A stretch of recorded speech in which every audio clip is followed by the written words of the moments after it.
Welcome back. We are back now. Let's see here. We're going to cover chapter 14, well, unit 14. No, I believe that's syllabus. That's syllabus 14. Sorry. Let me change that. Syllabus 14. Yeah. Unit 13 in your yellow book.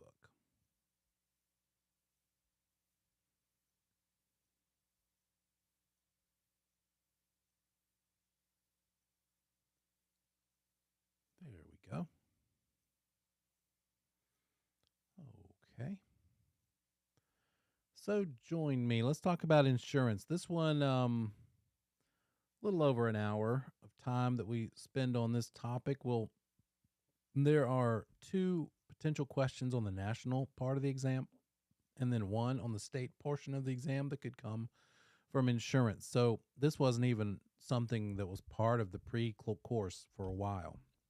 It used to be in the pre-licensing course, and then it was not. And then just a couple years ago, they put it back in because it is important for us brokers helping buyers and sellers to know something about insurance. Obviously, like legal advice, like lender or loan advice, we're not going to give insurance advice.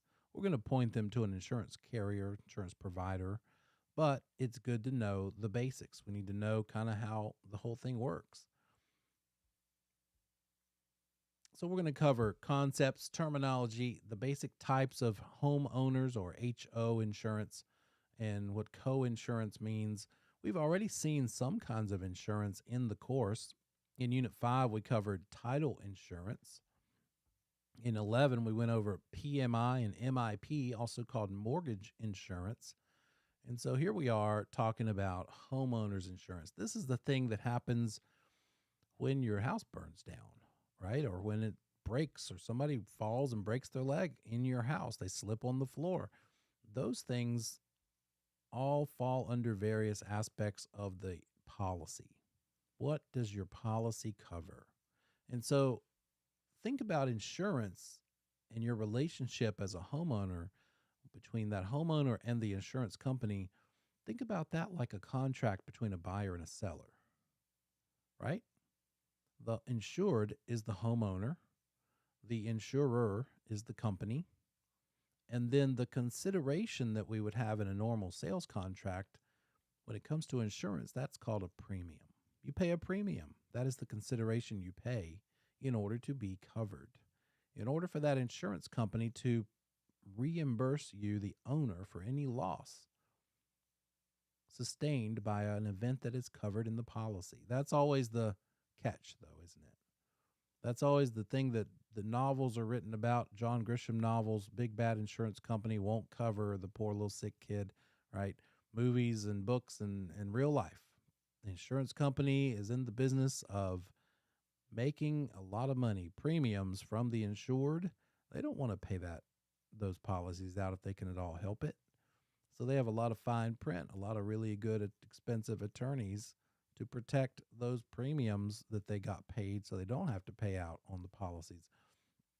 So that insurance is just transferring risk. When we cover property management, which we'll get to after the insurance chapter, we'll talk about how a property manager, when an owner hires you to manage their property, one of the things you're going to help them with is figuring out what is it going to take to minimize the risk on that property that you're managing for them. Because it's the transferring of the risk from the owner of the property to the group of policy holders affiliated with that insurance company. It's in your book. We're page 352, by the way. So what does a policy look like? An insurance policy. A couple things. Casualty insurance that's referring to losses caused by damage to the property. Your roof caved in, there was water damage, the plumbing toilet, the toilet water supply valve broke in the middle of the night and you weren't home and it flooded the entire upstairs, which in the real life case of my friend who was in real estate, her house toilet water supply valve broke. like within an hour probably of when she left home for the weekend. And if it weren't for the neighbor coming in to check on the plants and I think the dog, it would have kept flooding and flooding all weekend. But it was only about 8 or 10 hours worth, still plenty to do damage. It was right over her kitchen, and it caused the kitchen ceiling to fall onto the kitchen floor. And anytime water is where it should not be for more than just a little while, now you've got a whole other issue, mold.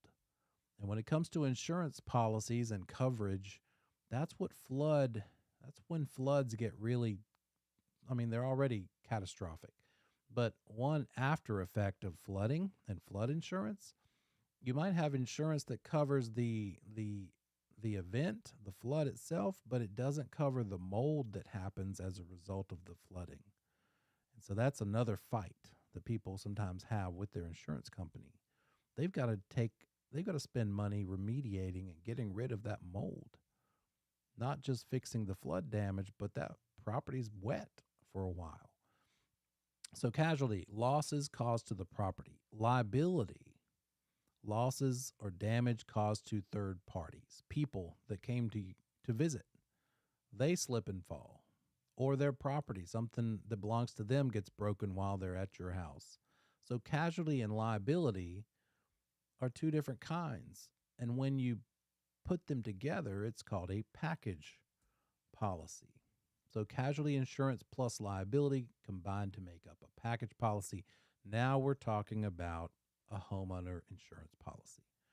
You might also see it referred to as hazard insurance. So when you're a broker and you're talking to a client, a buyer, maybe you say, hey, you need to call your insurance person and get quotes on hazard insurance or homeowners insurance for this property you're going to be buying. And that's something they should do during the due diligence period, because it might turn out that that property has a recurring problem that keeps turning into a claim against it on its insurance. And the insurance company might do some research on that property and find out this thing keeps happening at this property. We don't want to cover it, or we'll cover it, but we're going to charge more than we normally would. It'd be a good time for that buyer to find out the insurance estimate is going to be more than they thought, while it's still a chance for them to walk away and get their earnest money back, right? So let's get those insurance policy quotes sooner rather than later. I think too often potential buyers don't shop for insurance until they're outside of the due diligence period, because they think, oh, it's just something I just got to do. Not that important. Sure, of course they're going to cover it. Shouldn't be a problem, but sometimes it is. And you just want to be on record as their broker of suggesting, let's get that figured out too. You don't do much. You just, as a broker, you just say call, and it's always good to at least look into whoever carries their auto insurance, because sometimes they'll do a discount, a package discount. So what sorts of things are covered by an insurance policy? You tell me.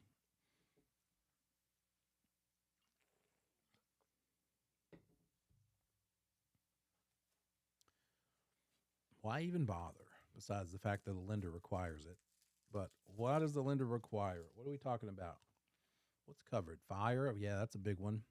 That one's expensive to recover from, right? That's like catastrophic. It's all gone in not too long of a time. Fire is a big one. Fire, lightning. What else? Theft. You got it. Yeah. Bring them. Come on. Let's get into the catastrophe movies on Netflix. Water damage. You bet. There was a house, I think I've already mentioned it once, in Ballantyne 3 or 4 years ago, that gas leak caused an explosion. And sadly, I believe it was the wife who was still home. She died. But the aerial view, helicopter footage, just showed this looked like a pile of toothpicks. It had a basement. So I think entire thing had fallen into the basement and didn't even look like enough lumber to have ever been a house. That type of catastrophic damage, hurricane, storms, natural disasters.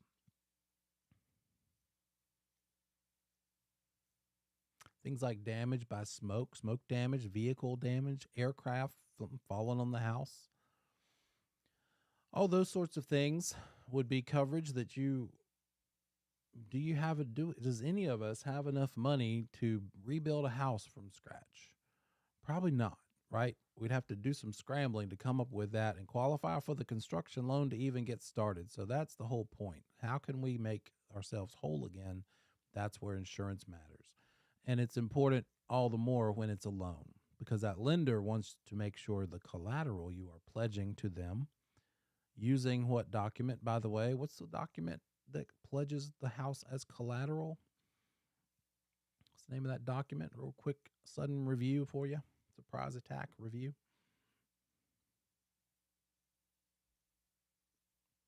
Not the deed, but the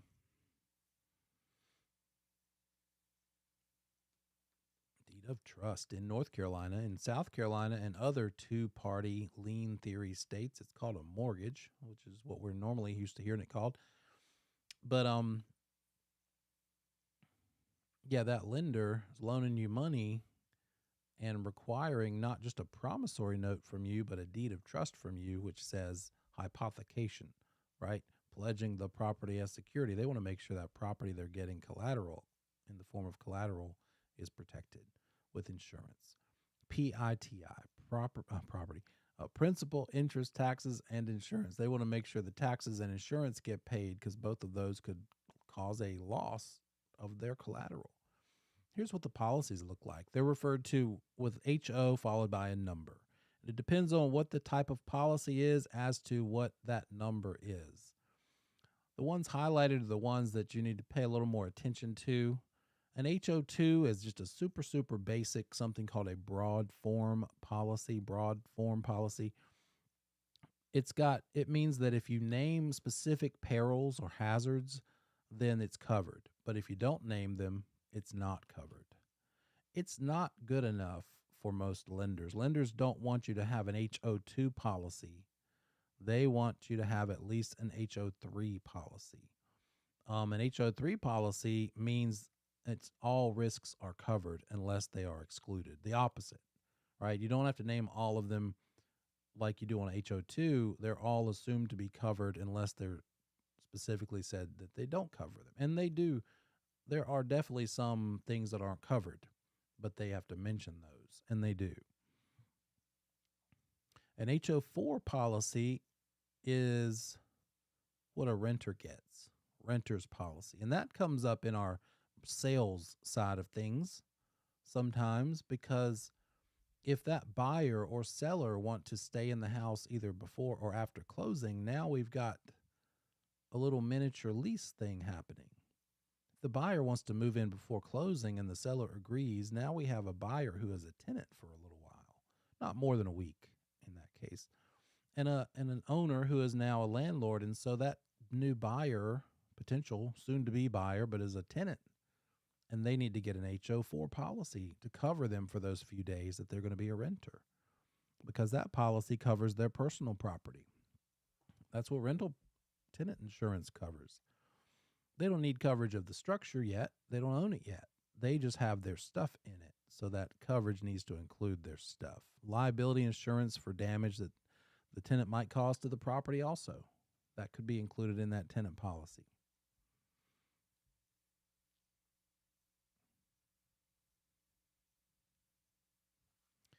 The HO6 policy is a condominium, specific to a condominium policy. And so it's kind of similar to renter's insurance, except you're an owner. But with a condo, what do you own?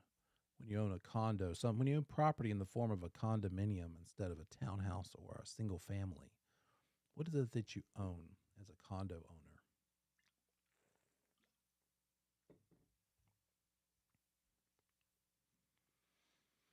Yeah, painted surface to painted surface, wall to wall. Not the structure, just the interior dimensions, the living space. Thanks, Matt. Yeah. So, as a broker, your client says, I'm new to this area. I'm a first time home buyer. I don't know anything about insurance. Which kind of policy should I get? Your answer needs to look a lot like it is when you are asked a legal question. You should say, let me give you a name and number of a good insurance person. You're not giving them advice. You could tell them an HO3 is the minimum what a lender requires. HO4 is for renters, HO6 is for condos. What should you get? What's included? You need to talk to an actual insurance person. And there you are being the hub, the network sort of person that can connect people. You want to be a connector. And so give them a couple of names of good insurance folks, people that actually call back and respond instead of just call the 800 number and hope you get somebody good. It's good in your career to make note of who did good jobs for people and let that be maybe your go-to. Come up with a list of 3 of everything. Three contractors, 3 inspectors, 3 insurance providers, 3 attorneys, so that you can give people a choice. Sometimes, as good as a person might be, whether an insurance agent or otherwise, they just don't click with a client of yours. You don't want to be in a situation where your go-to insurance person is just a person that some reason or other your client doesn't like. Some people just don't want to work, and sometimes it's male, female, sometimes it's age. But I wouldn't say make sure you have somebody from those different categories, but just have more than one choice, right? It might just be the approach. Maybe somebody is like a type A, kind of really energetic in your face, and your client needs some more of a laid back approach. So it's just good to have multiple of everything. And you'll get more of those in the early days. You'll get them from other agents, maybe your BIC. Who do you recommend for insurance? And but what I'll always include and recommend for insurance specifically is get a quote from your auto insurance provider or anybody you've used for insurance in the past. That HO3 policy includes an agreement to insure. Both parties are promising something. The insured is saying, I'll pay you a premium forever and ever while I own this thing. In exchange, you're going to cover it. You're going to reimburse if losses happen. And the deductibles, that's what you're paying. The declaration page is the thing that shows what those terms are. That's the thing that your client should read closely. You're not looking over the shoulder here. You're not probably involved too much, besides maybe giving them a couple recommendations. They're picking the insurance policy. It's up to them to read this stuff for themselves, but I would suggest that they do. I would go on record and tell them, make sure you read that stuff, see what the coverage is, especially if you're worried about anything in particular. People from Florida, Louisiana might have an aversion or an extra sensitivity to storm-related damage. May not be as big a deal here, right? It's not as big a deal here as it is there most of the time, but just make sure they know, just like the contract, which I'm helping you with, make sure you read that declaration page. Make sure that you read what the coverage actually includes. And by the way, side note here, as a broker too, and even for you in just your normal life, what has changed in these last couple of years? The cost to build things. It might be a good idea for everybody to revisit their insurance coverage and see, do I have enough? Because it's not uncommon that people are underinsured. They could use some more insurance in case something happened. Is the payout from the insurance company going to be enough to get pretty much made whole again? And quite often it's not, because they didn't pay for enough insurance. It's not probably going to add that much to the premium in exchange for the coverage. So if it's been a while since you even looked at a policy, do it. Revisit that and then give that advice to your clients when you're in the business. Policy provisions are going to be spelled out, all the details of what's covered, what's named, or what's excluded. It's going to be spelled out in that fine print. A condition, got some terms for you. A condition is some sort of limitation. Damage to vehicle is only covered if the vehicle was inside the garage at the time of the damage. That might be an example. Oh, it was outside. It was at the street. Well, then it's not going to be covered. Some sort of condition is a limitation. An endorsement is something that is extra, that is for perils that are not covered normally. It might also be called an insurance rider, When I zoom out my camera angle, you can see a couple of guitars hanging. So I need an endorsement for those guitars. Needed to give the insurance company proof of what they're worth so they can add them in as a rider. Might be collectible books, might be anything, watches, Rolexes, anything collectible. Some sort of an exclusion obviously is something that is excluded from coverage. Um, a lot of policies have an exclusion of coverage based on acts of terrorism or war. So if we were unfortunate enough, like Ukraine, to be next to another country that could pretty easily invade us and had the power to do so, we might find that, oh, acts of war through this situation not covered in our policy. So war, terrorism, another good reason to revisit your coverage and see what is covered. How do we how does an insurance company decide about whether they want to cover a particular property? One of the things they're going to do is get a CLUE report. CLUE is an acronym, stands for Comprehensive Loss Underwriting Exchange. It's a place that they can go and see what claims were placed against a property. What sort of insurance claims were taken out on that property in the past? They pay money to do this. They could pay money to have access to this information. As a homeowner, you have access to your CLUE report for free once per year. And so in the business as a broker, maybe your buyer is concerned about some particular item, and you might say to the listing agent, hey, could you get that seller owner to run the CLUE report and provide it for us? It's not something we see a lot, by the way. It's not like a standard, like the property disclosure. It'd be something you'd probably have to ask for because we don't see it as a standard course of the business. But if maybe there was some sort of signs of water or flood damage that just looked like it was a recurring problem, or maybe you go up in the attic. Sometimes buyers get so interested and they're such a detailed type of person that they go looking, they go exploring.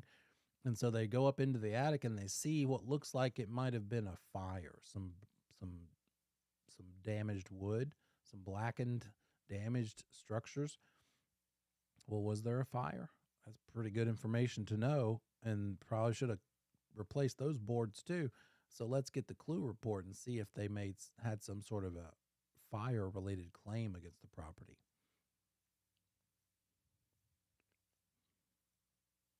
We need to, again, figure out that property coverage and the cost to do the coverage within the due diligence period. But that insurance provider is going to look at that CLUE report to figure out what do we want to charge these folks for owning this property. This is a recurring problem that seems to have been a claim against this specific property several times over the last few years. Then we're going to up the premium that we charge because we're going to be planning for the worst, assuming we're going to have to pay out a premium.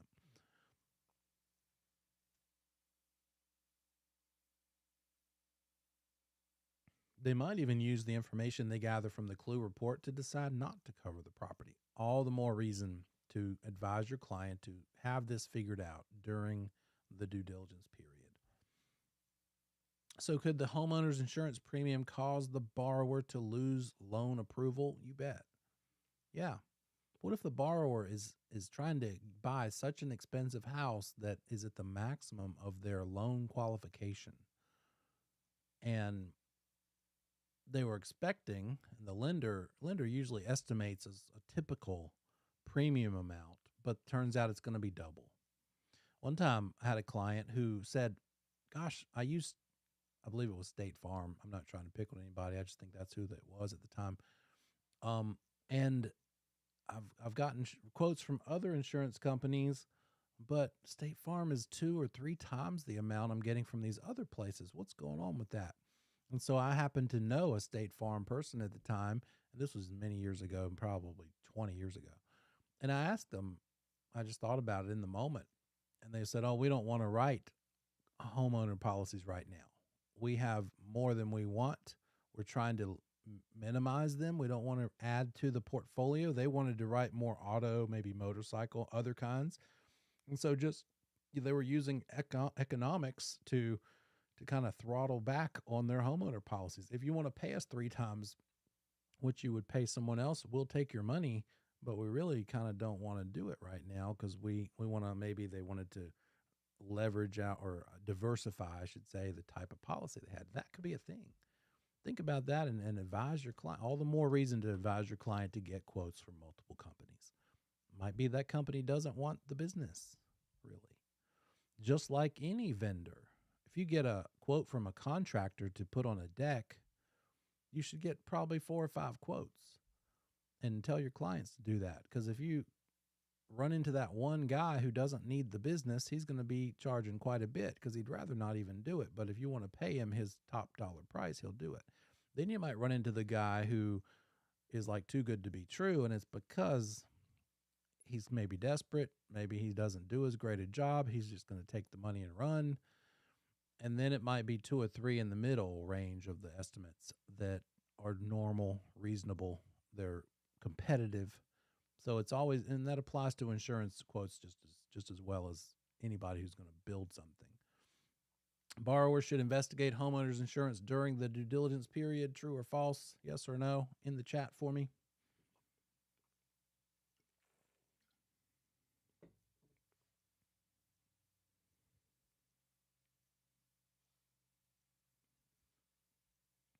You bet. Make sure you put that in there. There's a document that we can use as brokers to protect ourselves concerning these sorts of issues like inspections and recommendations we make. And if they refuse, it's on them, our client, but we want to have it in writing. And so that is called a professional services disclosure. It gives us a list of the most common things like inspectors, but it also includes some blanks so we can write things in. And we'd say, I recommend that you get a homeowner quote during due diligence period. Make sure that you follow anything up you say also verbally, on the phone, with an email. By the way, just following up from our conversation this morning, we talked about how my recommendation is you go ahead and make sure you shop for insurance before the due diligence deadline ends next Tuesday. Now you have it.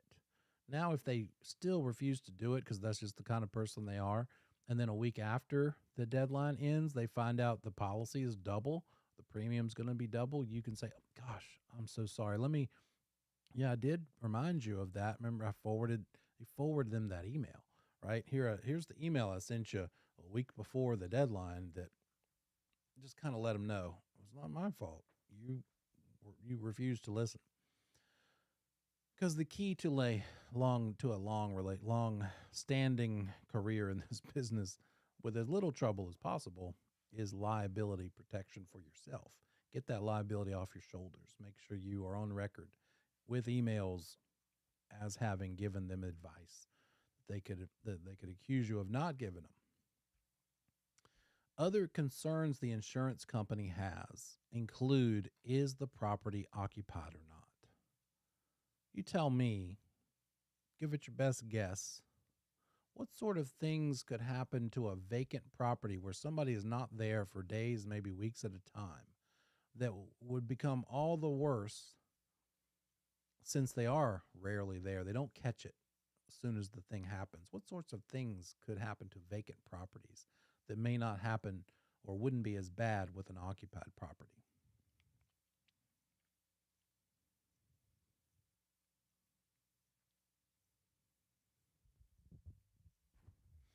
And if you're in the book, we're on 355, bottom of the page. Yeah, that's a good one. Water damage, mold, all that stuff is minimized. The sooner you catch it, the better, right? Could also be vandalism. People who are just up to no good can see that lights aren't coming on, going off like they normally are, or they maybe even get bold enough to look in the windows, or they don't see cars in the driveway, or they see mail and papers stacking up. Maybe it wasn't always vacant, but in the last couple of weeks it has become vacant because the owner moved out, your client moved out. Something you need to talk to your client about is, look, you're going to be out of there. You're basically moved out. There's nothing left in the house. You better talk to your insurance company because your coverage will be different. They won't cover you for things if you don't tell them. that it's now vacant. The insurance company cares whether it's occupied or vacant.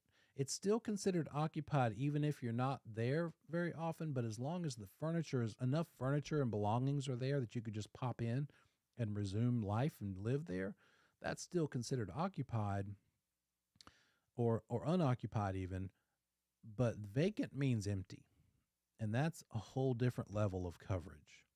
So you have the insurance company says you have a greater chance of vandalism, undiscovered damage like water leaks, theft. All of those things affect that insurance coverage and the claims. If something happens along those lines and they find out, oh, it was a vacant property, you should have told us and gotten better coverage. You're not going to have the coverage you need to cover those things because you didn't report to them that it was vacant.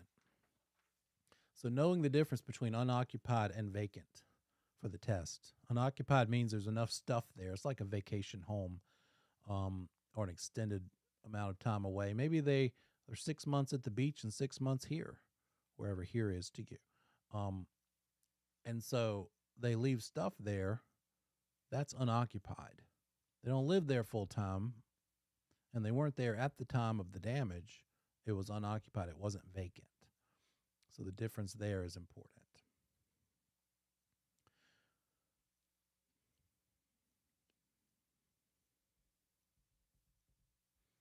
When it comes to the contract, this whole issue, as I think we've already mentioned it, comes up again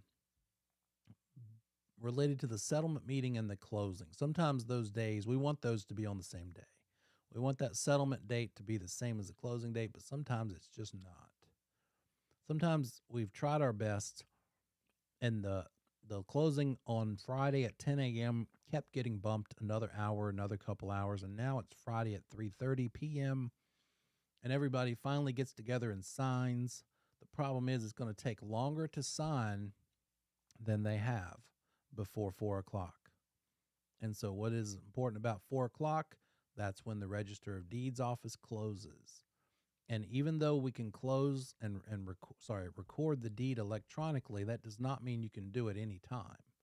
We can buy toilet paper from Amazon electronically at 2 in the morning, and it's still going to arrive, and it's still good. It's still okay.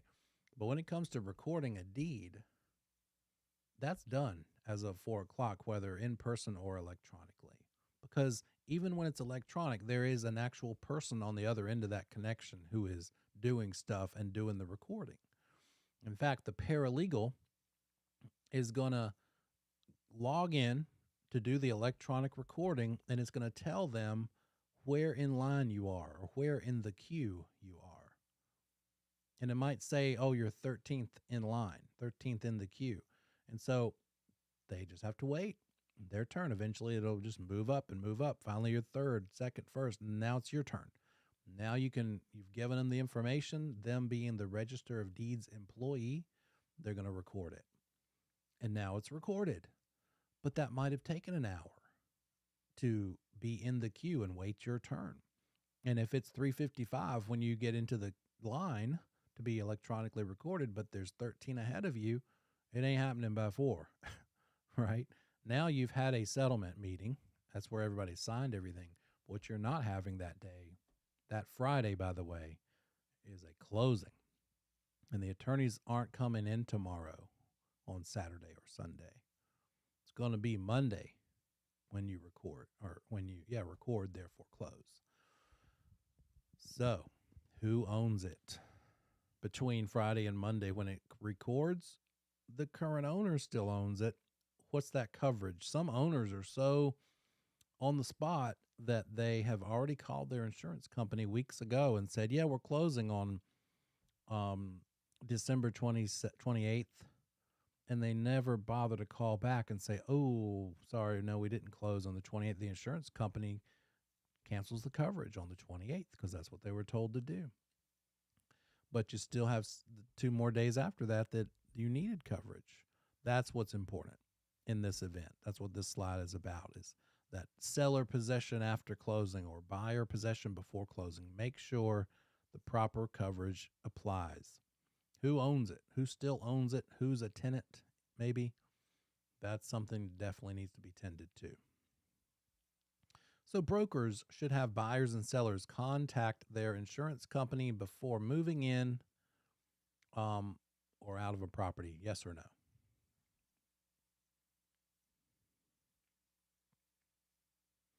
You betcha.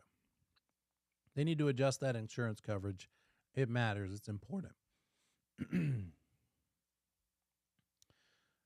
FEMA, Federal Emergency Management Agency, has to do with flooding, flood insurance. That's a thing that we deal with quite a bit. You may or may not need flood insurance. You can find out for your property by going on the FEMA website. I believe it's FEMA.gov actually. And you can plug in the address and it'll show you a colored in map and show you, oh, this section is in the 100-year floodplain.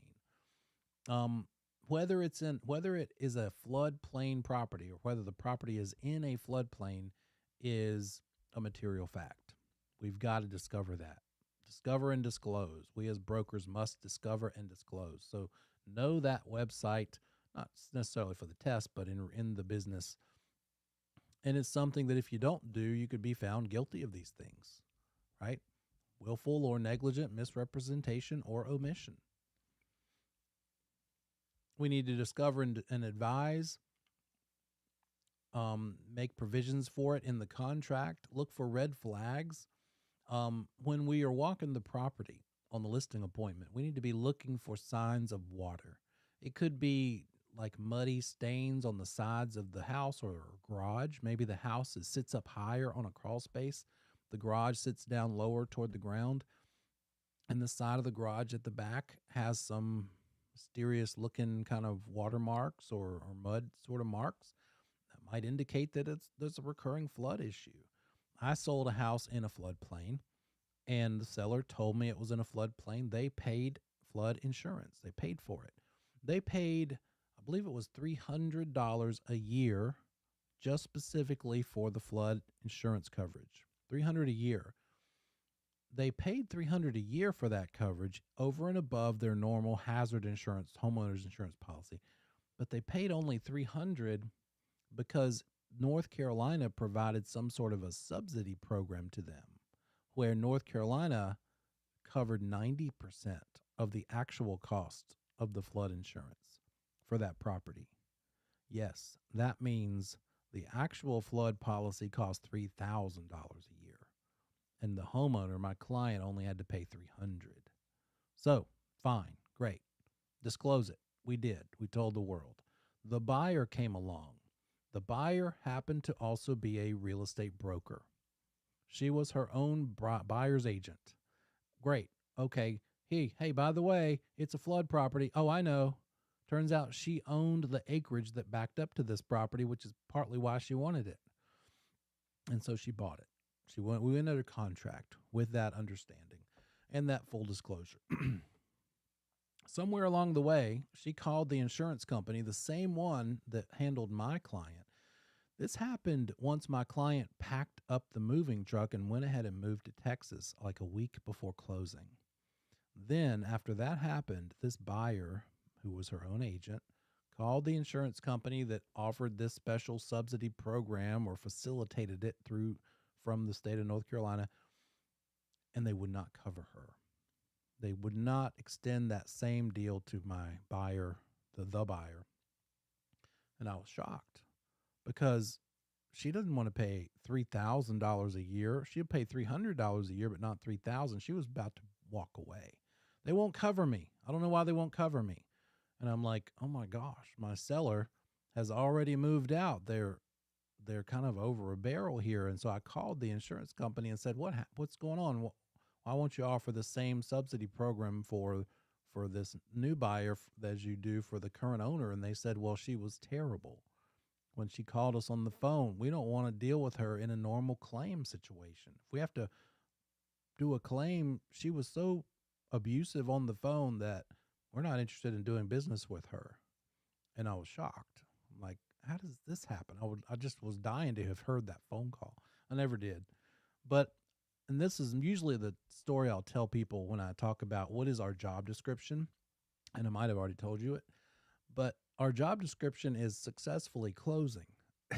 So, who stopped everything they were planning to do that day and spent 6 hours shopping for flood insurance? This guy. That is not what I normally would have had to do as a listing agent, but my client was in Texas. This buyer was willing to walk because of their own fault, but they still had the right to walk. Nothing we could do about it. And finally, I came back to the original insurance company. I said, please, please, please, won't you just cover them? And they said, no, definitely not. She was terrible. But we do have a recommendation. There is another company. The problem was finding a company who could offer that same subsidized program. Our competitor down the street can do the same thing. Why don't you send her down to their door? Because we'd love for them to have to deal with her in a claim situation. And so we did. I'm like, why didn't you tell me that an hour or 3 ago? And so it worked. I called her back. I said, okay, look, buyer/agent who screwed this thing up the first time, I found a replacement for you I didn't say all of this, that you were too lazy to find yourself. She could have shopped for it herself, but she didn't. I didn't say any of that. I just said, I don't know how that phone call went when you called the last company, but here's our last chance. If you really want to buy this place, just be nice. Call them up, say as little as possible, and get it done, right? And she did, and we closed. Everything was fine. So about 4 months later, she posted pictures on Facebook because she's a local broker. We were both on our Facebooks of each other, and so there was enough rain in like a given couple of week period that she had a flood, and that policy kicked in. It didn't bother her. It's just part of it. She's used to it because she already owned property nearby, and I would not want to have this in my life. But literally, the crawl space was about 4 feet high. If it weren't so high, the flood waters would have come into the house. They did not. However, the crawl space does have the heating and air system, the furnace, and the water always comes up. And this has happened 4 or 5 times over the last 18 years that I know of, that she's been the owner, and she just calls in the claim, and the insurance company pays it, gets a new system. No, thank you. I'm going to bet that just like me and Keisha don't want to live next to a hog farm, me and Keisha probably don't want to live in a flood property that we have to replace a HVAC system every couple of times a year. So that's just the way it could work. And the garage would always have like watermarks on the side. The 6-foot vinyl privacy fence was knocked down all the time. The furniture, the swing outdoors would go all the way across the yard because the whole yard was a lake. And this just happens almost yearly, but at least every couple of years. But that's it. Just looking for red flags. Another one is on the survey. That's the best way to see if it's in a floodplain. You can check the FEMA maps, but definitely have them get a survey because the surveyor will find it and show on the map on the survey where it is. It might be that it's just on the very back part of the lot. It's near a creek. And so just a little teeny corner of the property is in an actual floodplain. Let me see here. I'm doing a lot of hand gestures that aren't much use. But like if this is the lot, and maybe this is like a creek, it might just be that this little bit right here falls within the 100-year floodplain. It does not mean when we say 100-year floodplain, that does not mean that it floods every 100 years. It just means it's got a greater likelihood of flooding than other parts of the surrounding area. So does this property that has this little bit of itself in the floodplain, does it require flood insurance? Well, the answer is maybe not. It may not require flood insurance if the plane is down here and the structures are all up here. There's no chance it's ever going to get all the way up there. And so flood insurance is not required, but maybe you want it just as a precaution. But our purposes, our requirement as a broker is to say, yes, it's in the floodplain. Doesn't require insurance, or we might better way to say that might be current owner doesn't doesn't have flood insurance. It's not required as per the owner now, but there is a floodplain. Part of it is in the floodplain.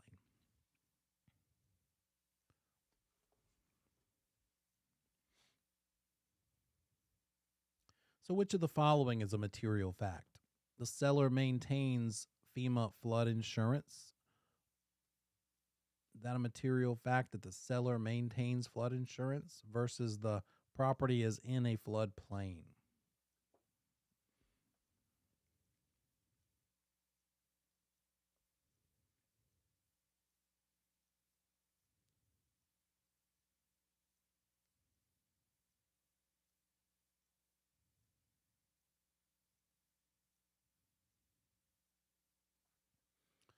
Definitely, if the property is in a floodplain, must be disclosed. The fact that the seller maintains flood insurance may not be a material fact if it's not required. If it's required, you need to disclose it.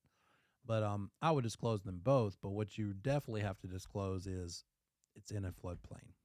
It's in a FEMA floodplain on page 357, 358. It's where all that stuff can be found.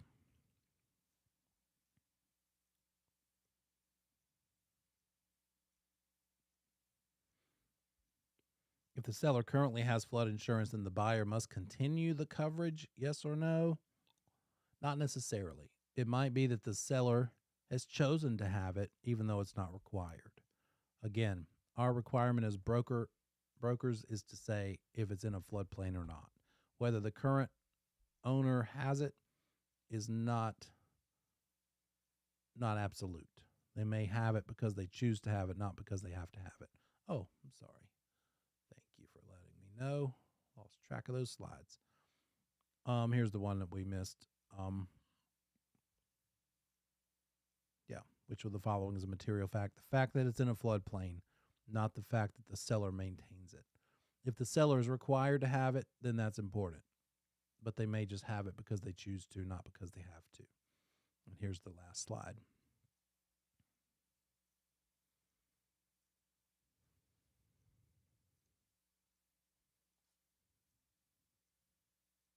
So anytime the property is near a river or creek, that might be that's a red flag issue. As a broker, you need to use that as a sort of a prompt to ask the question: are you in a floodplain? Do you know if you're in a floodplain? They may not even know. They might be in a floodplain and not know it, but doesn't matter to them because they've never had to have insurance. No one ever required them to have insurance. Any part of the property being in a floodplain is the material fact, even the tiniest little corner. And so we just need to tell potential buyers of potential floodplains, flood areas, and have them review the FEMA maps and definitely suggest they have surveys done if they go under contract. The FEMA map is good if they're thinking about going under contract. The survey is just always good when they are buying the house. And the flood policy is not included in the hazard HO3 policy. It's not a standard provision within a typical homeowner's insurance policy. It's an extra. It's an add-on. It'd be in addition to. We come back from break. We'll keep on into the next section, next unit. So I'll see you in 10.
Phone charging slowly?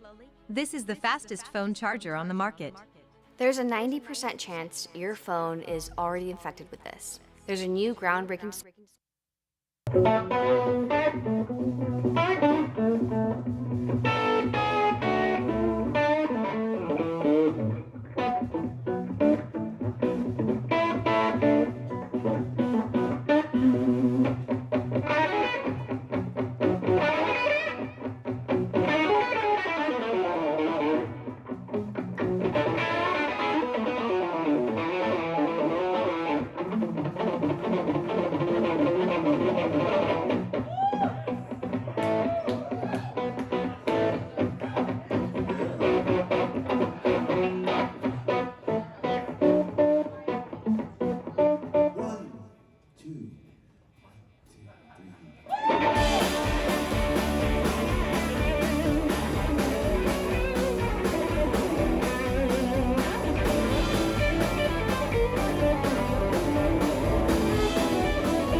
Welcome back.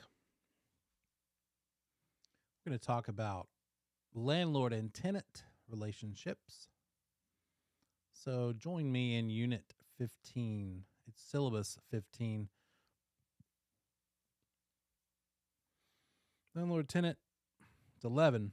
Unit 11 in the book, Syllabus 15.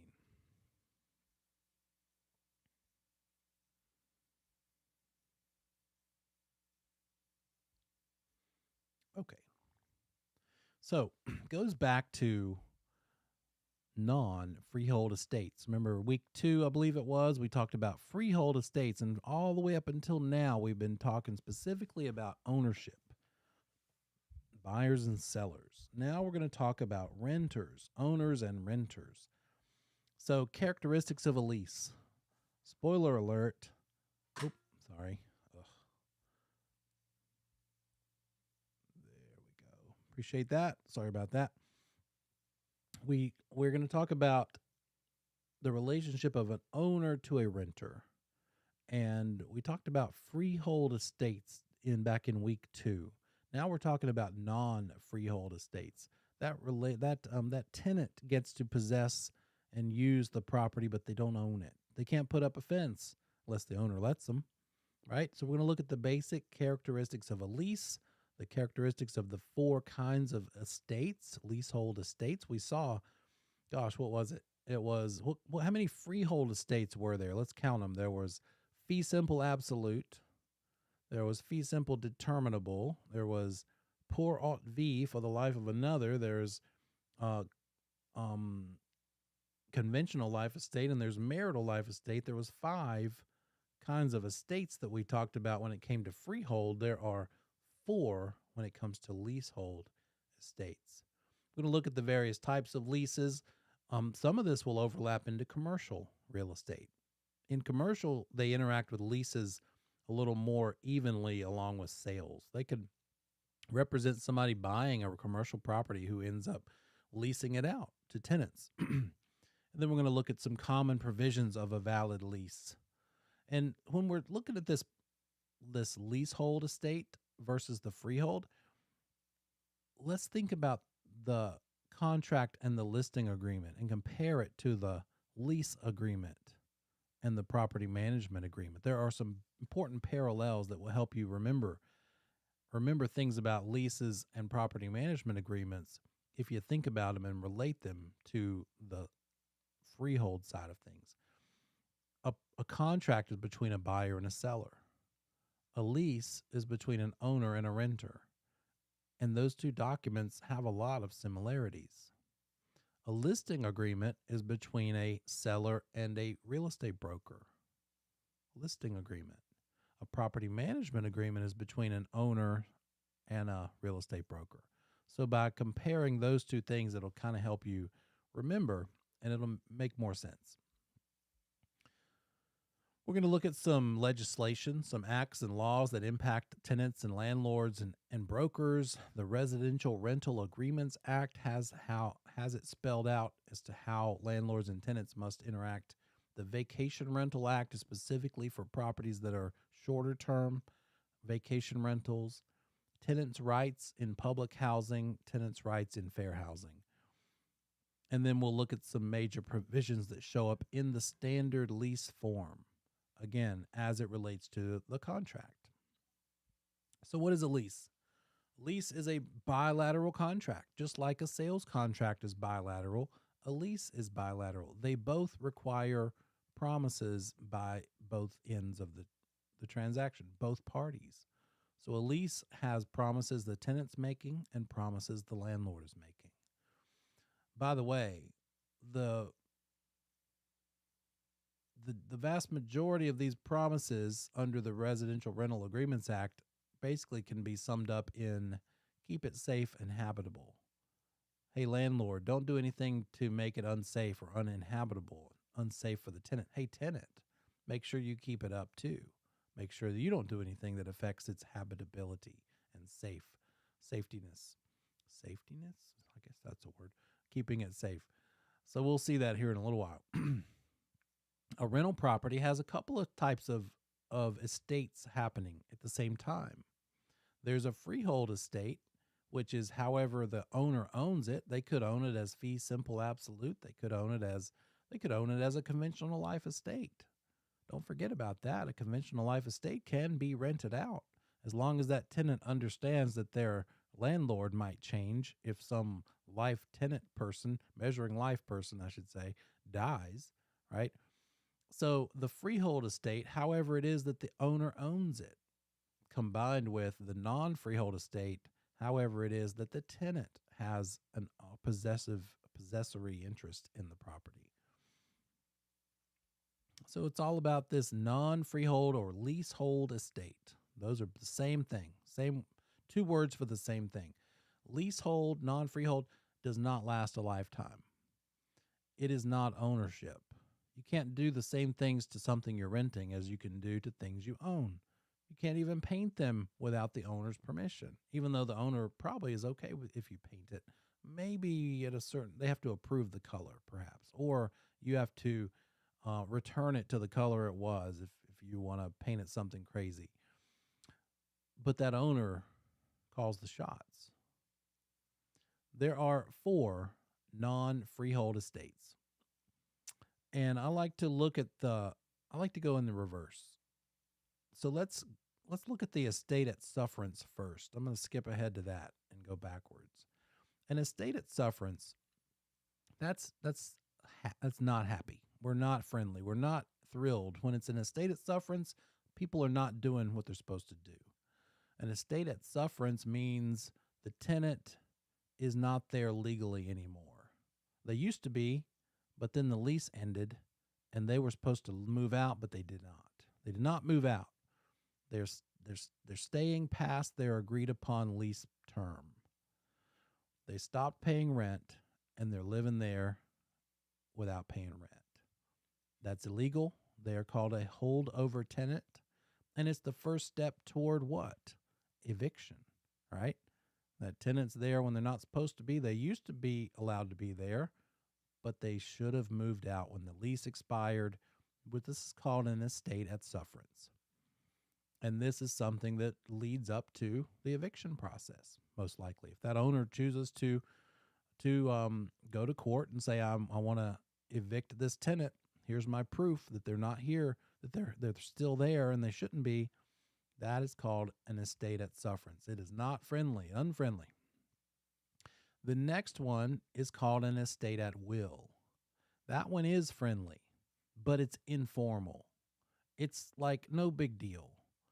Everybody's happy. An estate at will, it's like the landlord says, you know what? I want to sell this property, but in the meantime, I know you're a pretty cool person. You need a place to stay short term. So as long as you are not going to be mad at me if I tell you I have a buyer and therefore I need to close and therefore you need to move out. So the tenant is cool and they're like, yeah, okay, no big deal. I'll live here as long as I can, and I won't be mad if you kick me out, because this is an estate at will. We're both friendly. Either party can terminate without notice. No penalties for that. That's the agreement. Landlord can kick him out without notice. Tenant can move out without notice, and they're not going to be mad about it. It's an informal agreement between the landlord and the tenant.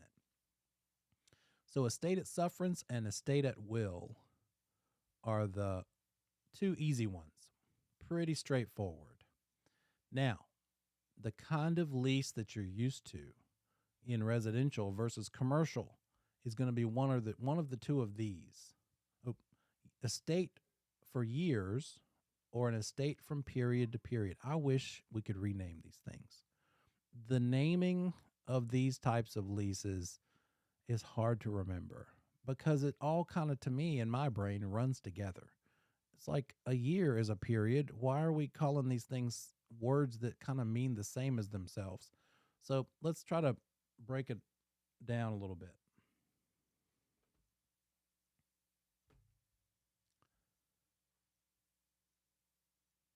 For the estate for years, the first thing to remember about the estate for years is that we're lying to you. I'm just saying. I just said that to create dramatic effect, maybe to be like a bookmark in your brain. It doesn't mean years necessarily. It could be any amount of time. So when we say a non-freehold estate or a leasehold estate called the estate for years, it does not mean it's got to be at least a year or it's got to be multiple years. It's just an amount of time. Any period of time could still be handled as an estate for years. Here's what it looks like. Years, months, weeks, days, any of those could be an estate for years, but there has to be a definite beginning date and a definite ending date in the lease. The lease has to have a beginning and an ending date. The lease also has to terminate without notice. But if you think about it, you already know what the ending date's going to be because that's required to be in the lease. So do you need notice? No, because you know when the ending date is. So it makes sense to me that there doesn't need to be a termination notice. It can terminate with no notice. And then also under an estate for years, no automatic renewal. No automatic renewal. It doesn't renew automatically. You would have to renew if the owner lets you. The landlord would have to let it be renewed if the tenant wanted it to be renewed. It's not going to renew automatically. That's an estate for years. So those are the bullet points. It's any amount of time, not just years. There's a definite beginning, definite ending. It terminates with no notice, and there's no automatic renewal. The next one and the last of the four, because we saw an estate at sufferance, an estate at will, an estate for years. Now, an estate from period to period is also called a periodic tenancy. It could be, you could see it as either one. But you see the word period, it means there is a definite initial period. It also requires that you give them notice to terminate. So it's just going to stay. It's just going to keep going until you say, now here's your notice that we're terminating. So that's the big difference from an estate for years and an estate from period to period. Period to period automatically renews. It only gets terminated when you give notice of termination, right? An estate for years terminates with no notice because you already know what the ending date is. An estate from period to period doesn't have an ending date built in. It's just going to happen when the notice is given. There's a definite initial period of time, but then it's just going to keep going, renewing automatically until the landlord has given notice, or the tenant has given notice, till somebody has given notice that it's going to terminate. So, what's the minimum amount of notice that must be given? There is a law for that. North Carolina law says you have to give notice under periodic tenancy. Here's the minimums. If you are in a week-to-week lease, a lease that goes from 1 week to another, then you have to at least give 2 days notice to terminate that tenancy. Week-to-week lease requires a minimum of 2 days notice. If it's a month-to-month lease, a minimum of 7 days. And if it's a year-to-year lease, a minimum of 30 days. You do need to know these. You need to know the differences between these non-freehold estates, and you need to know these termination minimums.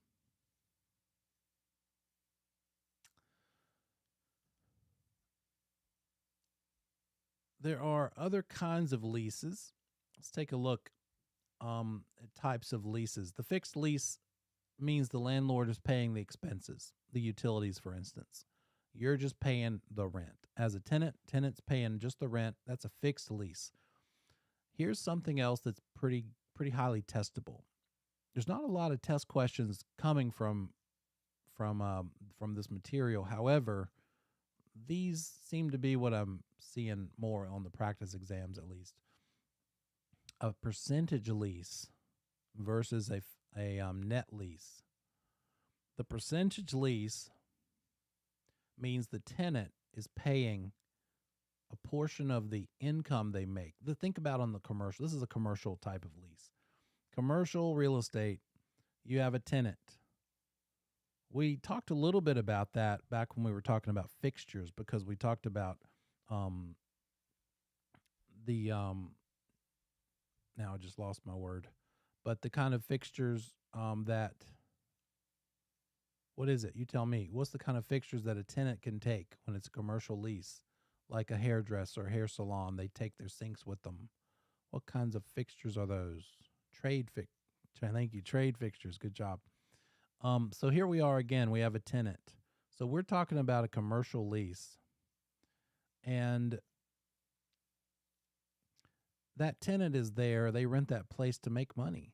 And so if part of the rent they're paying the landlord is based on how much they're making, that's a percentage lease. They're paying a percentage of their income or a percentage of their profit as maybe all of or part of the lease.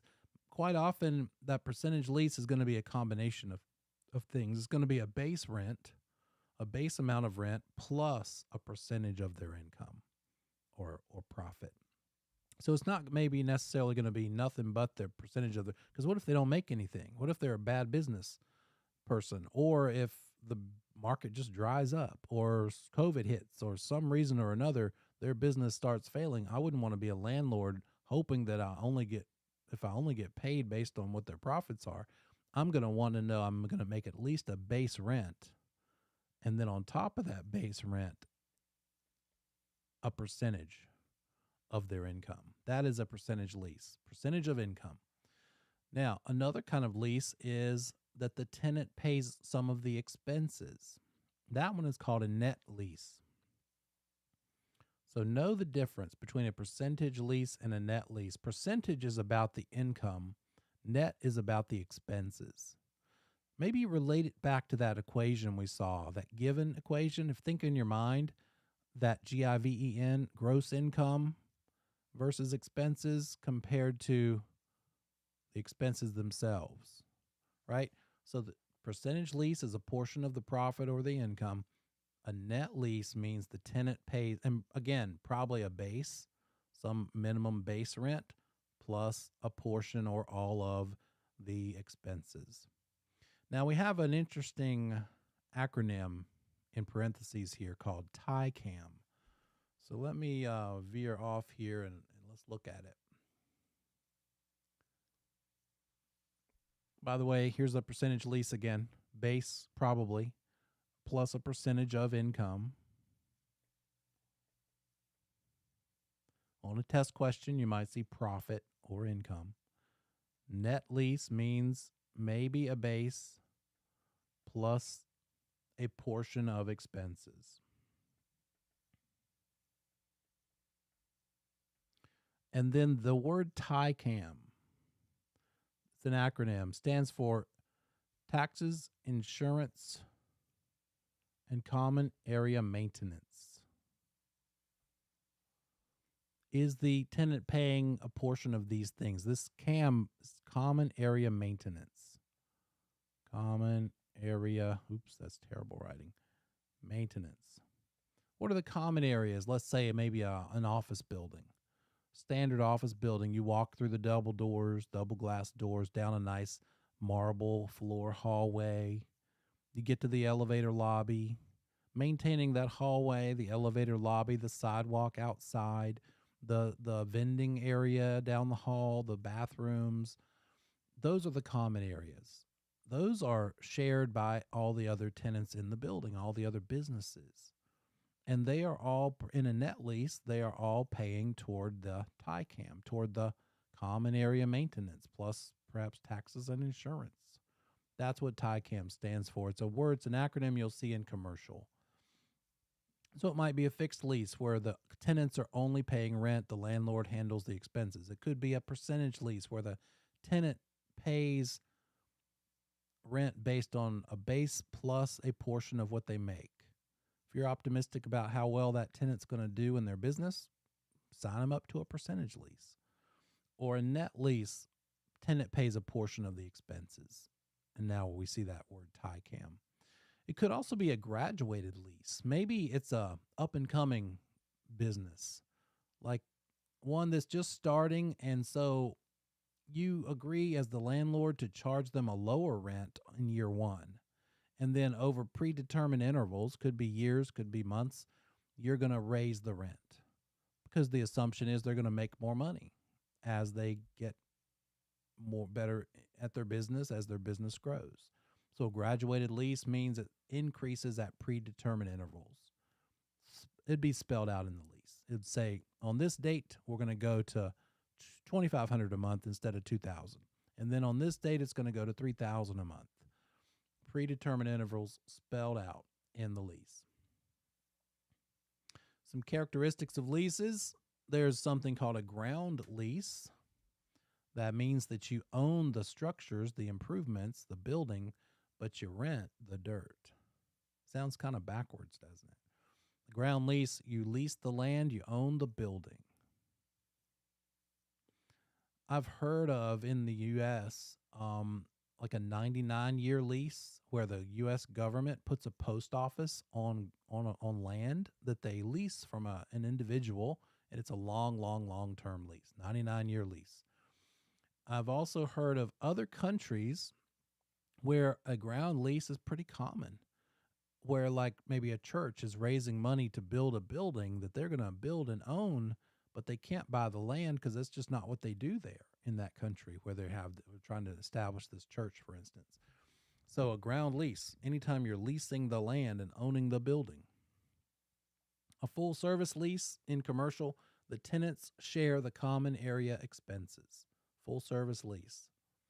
And then an oil and mineral lease, we kind of talked a little bit about that oil and mineral idea, subsurface rights.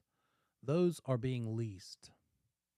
I think of, gosh, I can't think of the name of the movie. It was a movie about a pair of brothers who are small-time bank robbers, and they're in Texas. And so in the scenery of the movie, you see these old farmhouses on 100 acres of farmland, and out in the field near the house, there's one of those oil derrick things that's just kind of pumping that oil up out of the ground.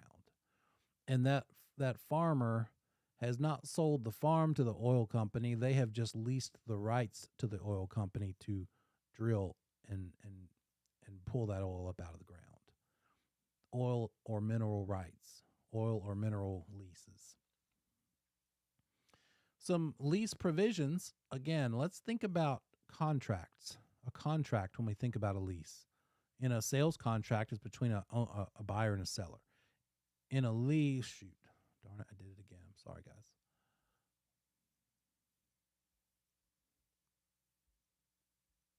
I think we were maybe here. Apologize. I got to get better at that. There's our fixed lease, our percentage lease, our net lease, and our graduated lease. I'll pause if you want to make a screen cap or a shot. Take a shot of that. Tell me if I need to go back. And then there's our ground lease, or other lease types. That's all you missed. So, essential provisions of a valid lease. Think about a contract. A lot of similarities. Contract is between buyer and seller. Lease is between landlord and tenant. Here they are. Provisions of a valid lease. Mutual agreement. The parties agree. Here's what we're doing. I'm renting it from you. Some amount of consideration. What's the consideration in a lease?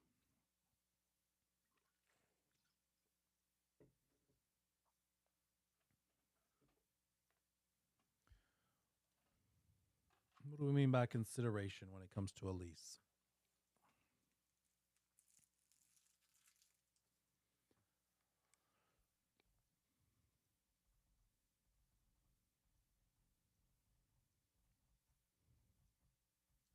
Consideration is an amount of money. So what's the amount of money in a lease?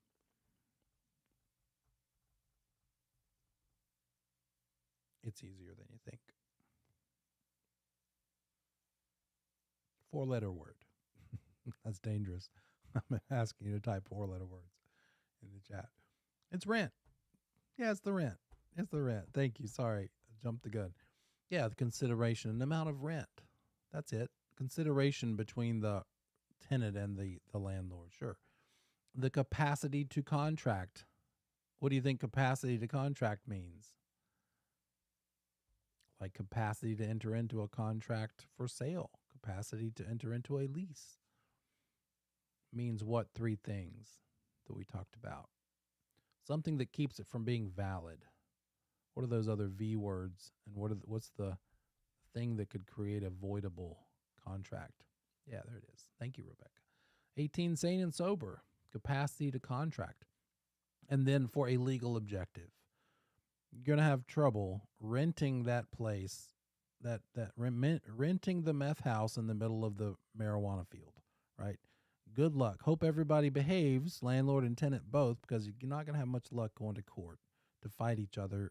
And Judge Judy says, why are you renting this place? Oh, it's a meth house. It's my business. Got to have a legal objective. Very similar. Same as the essential elements for a contract, right? It is a contract. It's just a lease contract instead of a sales contract. Some of the other major provisions inside that lease, because there's going to be more stuff than just that, are what the tenant is allowed to do with the property. And speaking of meth houses, let's be specific. It's probably going to have in the lease, don't do this for any illegal purposes. Because as we saw with meth specifically, that's a material fact that it was ever used to produce, because it releases toxic fumes that can be absorbed into the building materials and affect people later. So what do they want to do with it? It could even be as simple as, oh, you're renting this as office space. I once, how can I say it without incriminating anybody? I knew of a real estate firm. I'll say it that way. It wasn't one that I worked for, but I knew of a real estate firm, and they had a lady who came in there, and she rented office space. She had just moved into the area, and she was just trying to get established. And actually, I was at that location for teaching, and it was a nighttime class and a good old fashioned in-person class late at night. Like, class was over at 9:30 or 10, like it is here, except it was in person. And so I stayed behind just to do the things I have to do for administration, like see who was there and fill out forms and stuff. And it was like 11:30 by the time I left, and she was still there. A lot. Her door was shut. Her shades were drawn. The light was on. I heard her moving around in there. Come to find out, after about a month, the office manager realized that she had like a bed, a sleeping bag, pillows, blankets in there. She was sleeping there. She was living there. And the kitchen was getting kind of unkept, and there was stuff missing that people put in the refrigerators. She was eating stuff. It was just awkward. And I was friends with the office manager, and she was kind of venting, and she's like, yeah, we've got to deal with this and that. What do you do when this happens? So the problem there is that what does the lease look like? The owner, the landlord of that nice office building, probably didn't want to worry about insurance coverage of somebody living there. So they had to put a policy in place. The real estate firm had to say, look, nobody can be here after 11. I forgot what time frame. I think it was 11. From 11 to 7, nobody's allowed to come into the office. And I think they changed the locks. They had to have a talk with the lady, and it just was awkward. So that's it, right? Commercial purposes, you probably don't want to have somebody living there, because that's a whole other level of insurance liability. What's next? Sleeping bag, hot plate on the desk, stacked on top of the paper. Now you burn down the whole office building because you're heating up the cup of soup, cup of noodles, if there weren't like a kitchen or something. So that it's important that landlord wants to know what the tenant's going to do with it, right? What are they using it for? Is it going to create a nuisance to the other tenants? It might be that it's a residential rental, and therefore you can't operate a business out of it.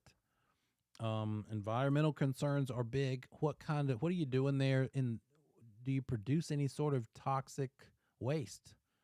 Even just soap, like soapy water getting dumped if there's no means to dispose of it properly. Fixtures, what kind of trade fixtures, if any? Repairs, if it's a non-residential property, is the landlord handling any repairs? Is the tenant allowed to handle or required to handle a certain level of repairs? If it's up to $50, does the tenant have to handle it? All that stuff is spelled out. That's why leases get to be pretty lengthy, because it needs to have all this stuff spelled out, because the time to figure this out is not when it's in the moment. You need to already know. Everybody, clear expectations from the beginning is the important part. Upfits in commercial, to attract new tenants. Maybe it's an older building. I've taught before in an older office building off of Park Road down in Charlotte, and it was great in its time. But when I was teaching there just maybe 3 years ago, it had seen better days. The elevator lobby wasn't as crisp and clean. The metal was like grandma, like yellowy, brassy color, not just the brushed gold color or nickel or stainless steel. And it had kind of gotten flaky. It was clearly showing its age. So they probably had to charge commensurately. And if to attract a new tenant in there inside the actual unit, a landlord would probably have to put in some sort of an upfit package. Say, I will redo the lobby with new carpet, new paint, replace the fixtures, the light fixtures, because now it's got 1997's best. We need 2023's best. And so that upfit allowance, or what they're going to do to make it pretty and modern, might enter into the equation. Also, if that lease is like a long-term in commercial, it could easily be 5 or 10 years. Maybe after 10 years, it started out looking all nice and fresh, but it has, of course, aged all the more so as you have customers coming and going. And so maybe in order for that landlord to hang on to that tenant and get them to agree to renew the lease, they agree to another upfit package. Hey, I will bring it up to par. I will new paint, fresh carpet, new fixtures, and upfit again to keep a tenant in place. Tenants are usually required to make ordinary repairs, or otherwise they would be held liable for something called wasting the property. They need to keep it up to a certain level. and they need to return the premises in the same condition where it was received. Anybody who's rented probably has run into this. You did that walkthrough when you first rented the place, and you thought, oh, okay, this is what it is. Here's what I'm seeing. And then when you go to move out, maybe a year later, you're trying to make sure that landlord shows and appreciates how great condition you're leaving it. The landlord might be picking out some paint chips and this and that and the other, maybe some crayon marks if you had a kid. Anything that might cause them to have reason to hold on to your what? Security deposit, right? So same condition is kind of what we're looking for, allowing for ordinary wear and tear. So we'll talk about the difference there in a little while. In commercial, that landlord's going to provide for an initial upfit, initial customization for that new tenant. They might have some preferences depending on the type of business they're running. Maybe they need a counter to separate part of the upfront lobby where the receptionist, receiving person, director of first impressions might sit. Could be like a seating area. Could be like the way that the walls are laid out. Landlord could offer those same types of upfit improvements to hang on to a tenant, which we already talked about. It could be that within that lease, the tenant has the right, if they want to move out, they are allowed to, as long as they find a replacement, or they can sublet or sublease the space. That tenant is the tenant, but then they find a tenant who pays them rent, and then they in turn pay rent to the landlord. Subleases, assignments, maybe they assign the lease to a whole new tenant because they want to get out. One of the biggest mistakes I made in this business was that foolishly, I just thought I needed a location. I left a firm because they didn't back me up, and I saw that there was availability for a smaller spot in the same office complex. So I thought, well, I'll just go around the corner and rent space here in the same space, same place. Just another building, but around the corner.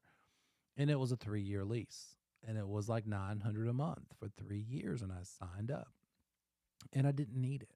And after about a year and a half, 2 years of that, I think it was about 2 years, I just got to the point where I just did not want to lease there anymore. It was pointless. It was just money that I didn't need to spend. Thankfully, the CPA next door to me, I still remember his name, Satyapal Puri, he wanted to expand. And so we worked it out, and I assigned my lease to him, and the landlord let me. He didn't pay the full $900. I slowed the bleeding considerably, but I didn't stop it completely, but it did make a big enough difference that I could just go ahead and leave. So he assigned the lease. I assigned it to him. The term of the lease, how long is it going to be? What happens when it's time to renew? All of that is spelled out. What happens if you don't pay? What's the process for eviction? And what sorts of penalty will you pay if you're late on your rent? The default provisions. Do you have an option to buy it if you wanted to, or a right of first refusal? If you don't want to rent to anybody other than this current landlord, you'd rather own it than rent it out from someone else, maybe you would just as soon own it. And so you work out something with that landlord so that you have a written and recorded right of first refusal. If that landlord chooses to sell out to someone, they can't until they ask you if you want to be the one they sell to. So that could be spelled out in the lease. And then the landlord has a right to come in and make sure everything is okay, make sure that things are being cared for. But they can't just do it any old time. They have to give notice. So what is that notice? All of that would be spelled out, or should be spelled out in the lease. The covenant of quiet enjoyment. That renter has the right to quietly enjoy this place without someone just coming in. The covenant of quiet enjoyment when it's a mortgage, means that lender is not going to just come into the house when that person borrows money to buy a place. The covenant of quiet enjoyment in this case means the landlord isn't going to just come in unannounced. It would be spelled out in the lease what kind of notice they have to give to come inside. How do leases expire or terminate? the parties could agree mutually to end it. The term itself expires. No harm, no foul, right? Could be a bankruptcy or a condemnation that causes that lease to expire. It could be some sort of breach of contract. All of these types of termination are paralleled with a sales contract. So that's the best way to remember those sorts of things. We've seen the statute of frauds in contracts before. Anybody remember what the statute of frauds says? What's the statute of frauds?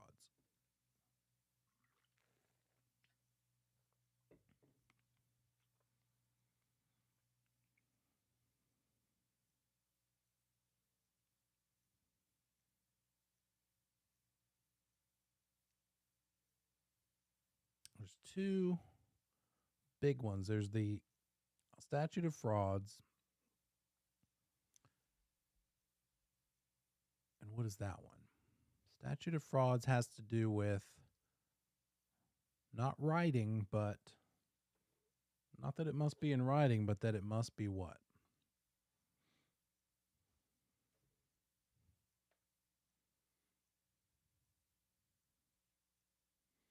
Good guess. Sort of, in a way, communicated to the whole world. What's the word for when we communicate to the whole world that we're putting something on the public record?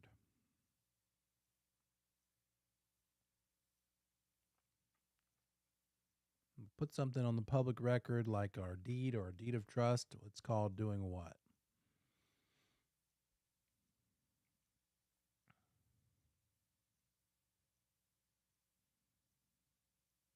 It's also, there it is, Matthew. Yeah, it's also the thing that you do in order to have a closing. Yeah, recording.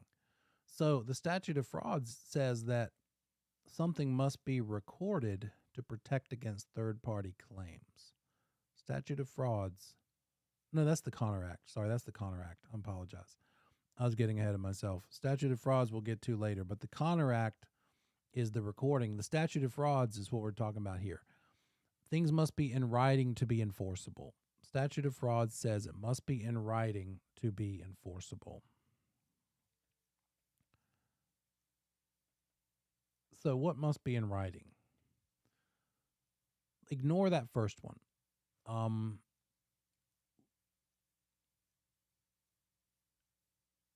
Leases over 3 years. I think we've talked about that before.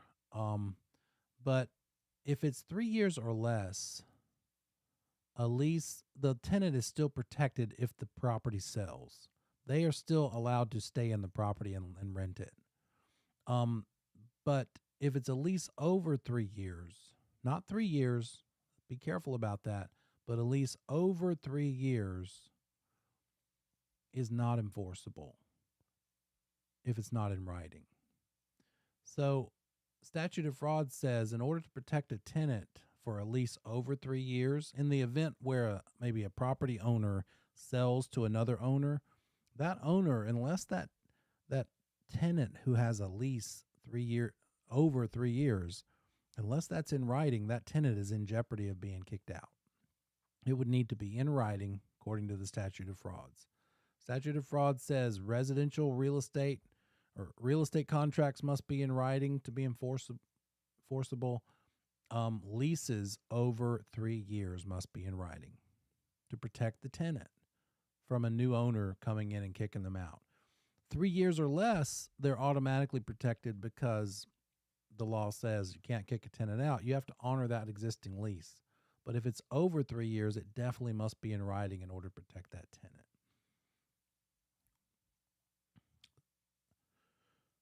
They need to be in writing, signed by both parties, and then therefore comply with the statute of frauds. The Connor Act says that leases longer than 3 years must be recorded to protect the leasee. If it exceeds 3 years and is not recorded and the property is sold, the new owner does not have to honor the lease. That's under the Connor Act. So statute of frauds means it must be in writing to be enforceable. Connor Act means it must be recorded to protect against third-party claims, and in this case, protect a tenant from being kicked out for a lease that is longer than 3 years. Don't let the test question fool you and say a lease that is 3 years long, the tenant is kicked out by a new owner. Is this legal? No, you're looking for longer than 3 years. They must be recorded. And you can't record an oral lease. It must be in writing. Therefore, it can be recorded to protect that leasee in the event of a new owner. Leases 3 years or less are automatically protected, leasees, tenants, but those longer than 3 year lease tenants need the writing and recording in order to be protected from getting kicked out. The Residential Rental Agreements Act applies to, surprise, residential property, not commercial. Not talking about commercial right now. Residential leases. They must be habitable. You can't rent to somebody if it's not safe and habitable. The Residential Rental Agreements Act is legislation that applies to residential. It doesn't apply to commercial. It doesn't apply to, I never say this right, bed and breakfasts. I want to say bread and breakfast. Hotels, motels, vacation rentals, none of that falls under the Residential Rental Agreements Act. It's just for residential, normal ownership or leaseship, not short-term stuff. Transient means short-term. Transient means hotels, motels, bed and breakfast. I got it that time. So both landlord and tenant have responsibilities under the Residential Rental Agreements Act. Under any lease, they are mutually responsible, obligated. If they fail, the other party is no longer responsible for holding up their end of the bargain. If the landlord or the tenant fails on their side and doesn't keep their promises, the other side doesn't have to keep their promises. So let's look at the landlord's responsibilities. And we'll see that they're pretty darn close to the tenants. What does that landlord need to do? Keep the property fit and habitable. Safe. Comply with building codes. Make sure that if you have work done, that's done to code. Have electrical work or plumbing work or a structure built, that it's built within the building code. Keeping common areas safe. If the elevator lobby has maybe some sort of an electrical, a wire hanging loose, that would need to be made safe. You can't just have live wires hanging loose or leaks, active leaks causing slippery floors. Landlord is required to maintain repairs, make repairs on a pretty frequent and quick basis. They can't just leave things unrepaired. And if that landlord doesn't maintain the property, they could be found negligent or liable for somebody getting hurt as a result of those things that they did not do. So, this all leads to one of 4 kinds of eviction that we're going to study. There are 4 kinds of eviction you need to know about. 3 of them have to do with the landlord being the bad guy. Only one of the 4 is what you know of as an eviction, whereas the tenant stays past the time they're allowed to, and they just stop paying their rent. In some way, they stop paying their rent. Either they stay after the duration or during the duration they don't pay anymore. Then you can evict them. But that's not even called officially, the legal term for that is not called eviction. It's called summary ejectment. But first, let's look at the landlord being the bad guy kind of evictions. One of them related to these safety issues is called constructive eviction. The landlord has failed to keep their end of the bargain. They have not maintained habitable, safe conditions. If that's the case, the tenant has the right through constructive eviction to evict themselves. But it's 2 parts to this. They can't just stay there and stop paying rent. They can stop paying rent because the place is no longer safe. But in order to stop paying rent, because the landlord didn't do something to maintain the safe factor, they've got to move out. So they can move out. Maybe they've only been there 2 months and it's a 12-month lease. But the landlord does something so that the property's not safe, not habitable anymore. The tenant can go ahead and move out early as long as they stop paying rent and as long as it's because the landlord didn't do something to keep it safe and habitable. That's constructive eviction. We know the landlord's duties. Let's look at them again. Keep it fit and habitable, building codes, safe, maintain repairs. All of that has to do with safetiness, safe factors of safetiness. The tenant's statutory duties are these: keep it fit and safe. Oh, here we are again. Keep the plumbing fixtures clean. Don't damage the property. Comply with building codes. Don't do your own repairs that might violate building codes. Take out the trash. Don't let trash accumulate. Anybody seen those hoarding shows? That would be a violation of a lease, that level, when you've got just piles and piles of trash. And then damage beyond ordinary or normal wear and tear. It's expected that the carpet's going to get worn to some degree, or the paint, or the surfaces to some level.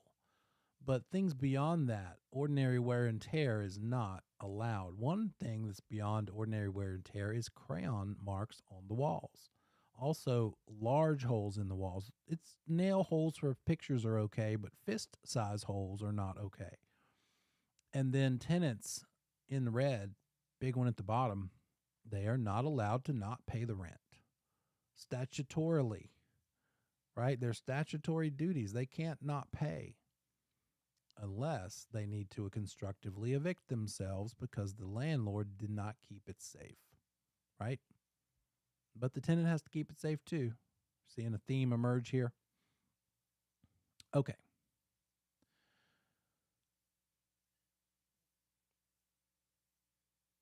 The first kind of eviction we just looked at was constructive eviction. Now let's look at peaceable self-help eviction. It sounds nice, kind of. The peaceable part sounds okay.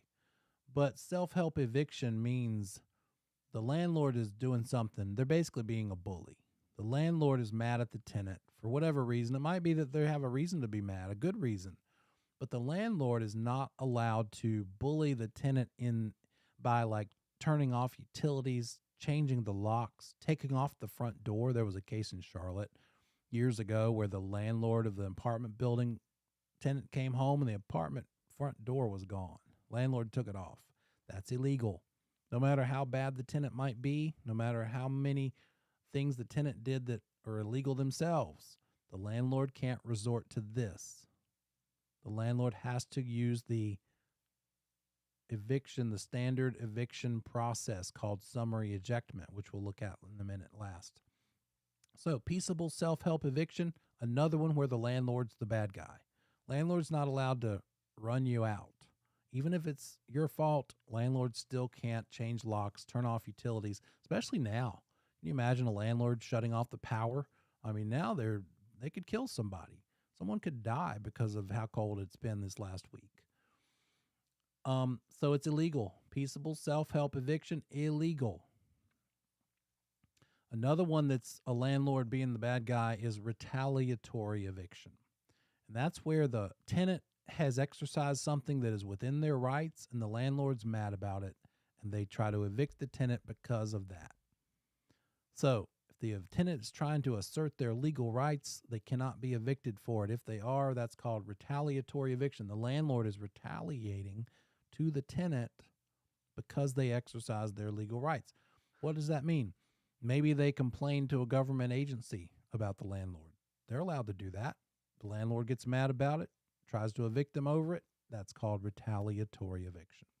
Maybe they request repairs by the landlord and they're like, look, I'm tired of you asking me that. Quit it. You're out of here. If you ask me one more time, that would be illegal. That's retaliatory eviction. If the tenants band together and say, look, this guy's been crazy. We got to put a stop to this. Let's all put together a tenants association.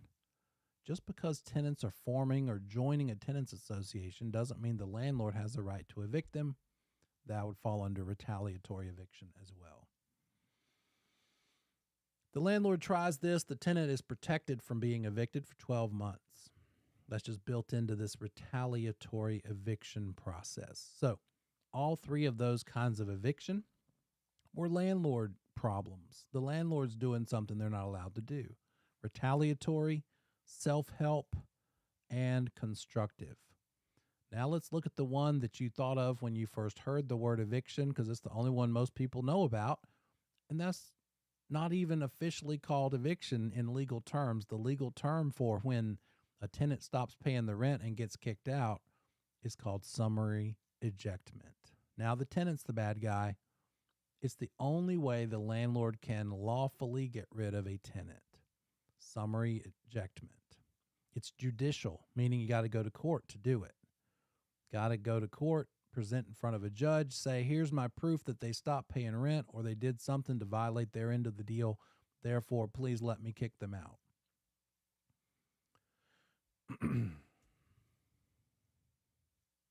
So again, the tenant can evict themselves through constructive eviction. The landlord can evict the tenant through summary ejectment. Just keep those words straight. It's hard, I know, because they kind of overlap, and the meanings in this landlord tenant chapter, there's a lot of confusing terminology. So look for any sort of thing to help you with memory aids there. Now, it's more than just the rent. The rent is the consideration, but there's some more money. What is the other money involved? Oh, let's go ahead and take our break, and we'll talk about the money in this deal. I'll see you in 10.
Welcome back. Here we are. Knocking out this last 45 minutes. That snuck up on me. Hopefully it didn't feel long to you. It felt like it was pretty quick night. Had a lot of chapters to tend to. Okay, so what's the money besides rent that's involved when you rent a place? When you have a lease, there's a couple of forms of money involved, paying your rent, but also something else.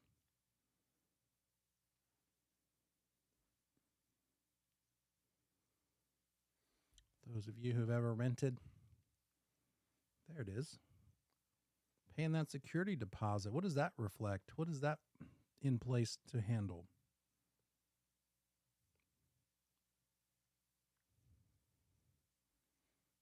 You got it. You got it. So, sometimes it's helpful to remember these things by putting yourself in the position of the party. So, as a landlord, probably want to have something in place in case of damage so that when that tenant moves out, you can afford to fix the thing because they set aside their money as protection. Under the Tenant Security Deposit Act, another piece of legislation to make things legal or illegal, that owner/landlord must keep the tenant's money in a separate account from their own, just like earnest money, right? That's what we're going to parallel this to. On a purchase contract, it's earnest money that serves the same purpose as a tenant security deposit. And because it's not the owner's money that they get to spend, it needs to sit there. It's not going to be the landlord's money unless the tenant damages the property or racks up bills that they don't pay for when they leave. It's not the landlord's money yet. Therefore, it can't be commingled. They'd be guilty of commingling if they put the tenant's security deposit in their own operating account. So they either need to put it in a trust account, same kind of trust account you would use for earnest money, needs to say trust account on it, or they could get a bond. They could be bonded for the amount. They could do the bond if they are the owner themselves. But a broker, being a property manager for someone else, has to use a trust account. They can't use a bond. You can only use a bond if it's your own property.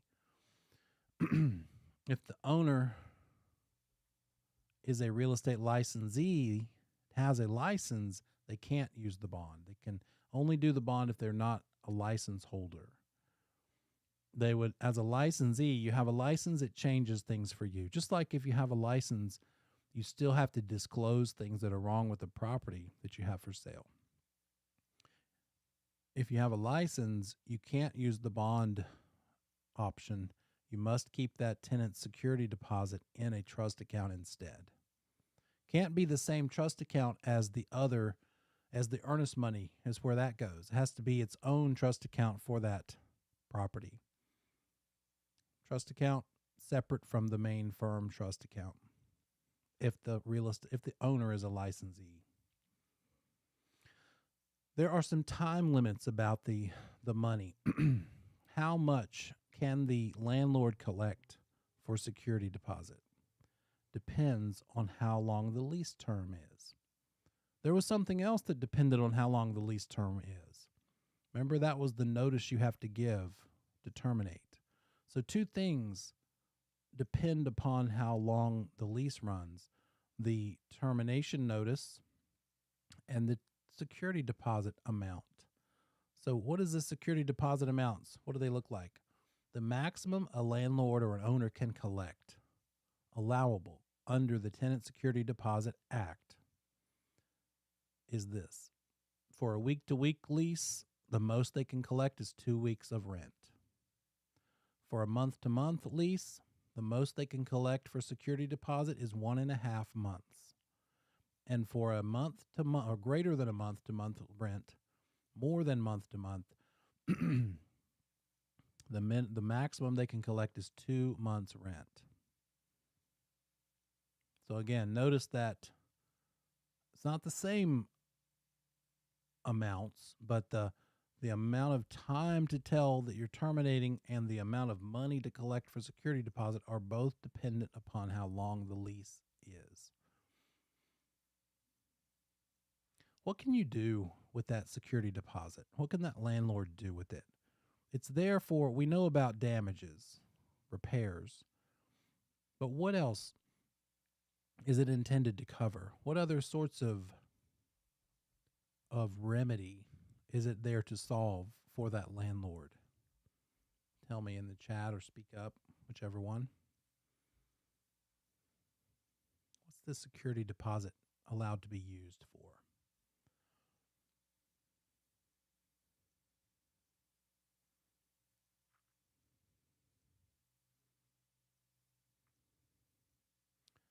What could a tenant do to harm a landlord, harm the property, or cause financial difficulty for the landlord? Definitely damages beyond normal wear and tear. Yep. How about these? Not paying the rent. That security deposit could be put toward a tenant who doesn't pay rent. Once the landlord evicts the tenant, takes it to court, goes to court, shows the documentation to the judge, says to the judge, look, she left in month 9. It was supposed to be a 12-month lease. She left middle of the night, hasn't paid rent since. She owes me 3 months. 9, 10, 11. She owes me 4 months, right? 9th, 10th, 11th, and 12th month, or whatever it adds up to. So that security deposit is allowed to be used for the rent that was not paid. It's also for non-fulfillment of the rental period, kind of goes hand in hand there. Unpaid bills, maybe that tenant did not pay some bills and that resulted in a lien being placed on the property. Unpaid bills that became a lien, the landlord can use the security deposit to pay off that lien. The landlord now has to rent the property out to a new tenant, and so it costs money to re-rent. They got to run ads. They've got to go through that, maybe pay somebody to interview tenants, and they pay a property manager to do that sort of thing. The cost of re-renting the property, the money from the security deposit can be used for that. And then the eviction process costs money too. There are court costs associated with evicting someone. Those court costs can be paid out of the security deposit. Notice that there's a lot of things that the security deposit could cover, line items. How much money is there to pay these things with? What if all 6 of these things apply? Could it be that they run out of security deposit before they accomplish paying all these things? Sure. Yeah, that's the downside, right? That's the risk.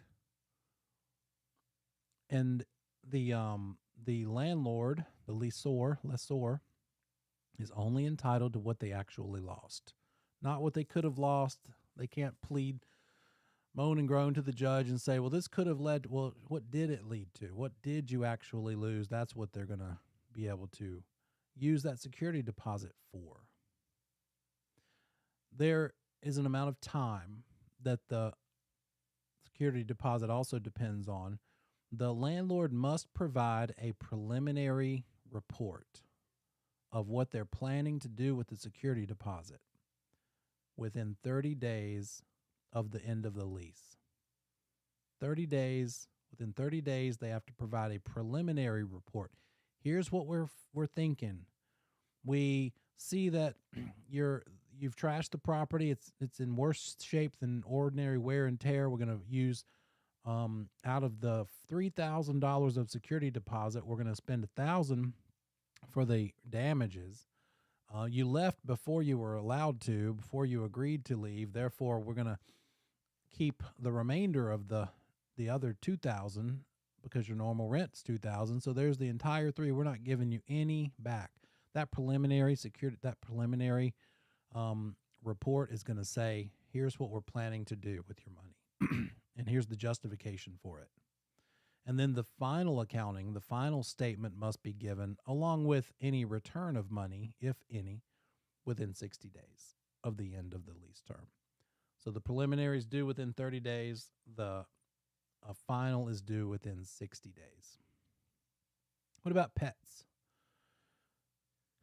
Is a pet fee rent? You have a pet, they let you have a pet, but at a cost. Is that pet fee rent? Correct. Is it refundable? Is the pet fee refundable? Also, no. Got some professional renters in here, or maybe landlords. The landlord can charge a separate non-refundable fee for pets. It's just a privilege fee. Hey, you want to have a pet? Then pay me this amount. Can the landlord go ahead and spend it since it's non-refundable? What does it remind you of? What's another non-refundable fee that occurs on the sales side of things that the owner can immediately spend? Yeah, due diligence. So therefore, yeah, it's made out to the owner, landlord. They can spend it. It's not going back to the tenant, period, ever. Therefore, they can go ahead and spend it. What about certain kinds of animals, particularly a canine type of animal that is not a pet, but in fact an employee? What am I talking about? What kind of dog is not a pet? A service dog, yeah. And therefore, can a landlord charge a disabled person a pet fee because of a service animal? Not at all, you bet. Now, we used to say service animal. We still do, but it used to be that service animal included more than just dogs. But that's no longer the case. They're not considered, it's only going to be a dog that is considered a service animal now. But it used to be that some disabled people would have horses, miniature horses. I won't go into it because it's not a thing anymore. But the reason they liked horses was because they last longer. It's expensive to have a service animal trained, and the horse will give you about 20, 25 years compared to a dog, right? Dog might be like 10, 12 if you're lucky. So for service animals, can that owner charge a pet fee or refuse to rent? No, they can't even refuse to rent. I don't want an animal. I don't want a dog in my rental property. Well, if you refuse to rent to a disabled person who has a legal, justifiable service animal, service dog, you are violating fair housing. That's a fair housing violation. So what happens if that dog or animal damages the property? The same thing that happens if your drunk friend from college damages the property. The security deposit, right? I think the service animal probably takes better care than your drunk friend from college might. But service animal causes damage, it's just going to be something that could be deducted under the security deposit or taken from the security deposit. So you can't charge a pet fee or refuse to rent. And yes, you can deduct those damages from the security deposit. Let me look here.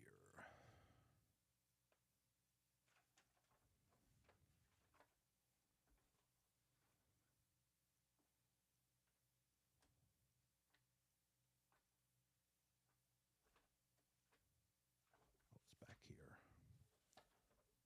Looking for, here we go.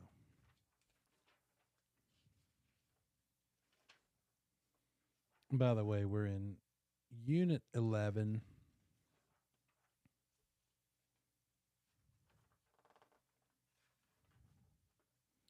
There we go. Page 322, 323. The damage to premises. Ordinary wear and tear versus tenant damage. That is under 323, bottom of the page.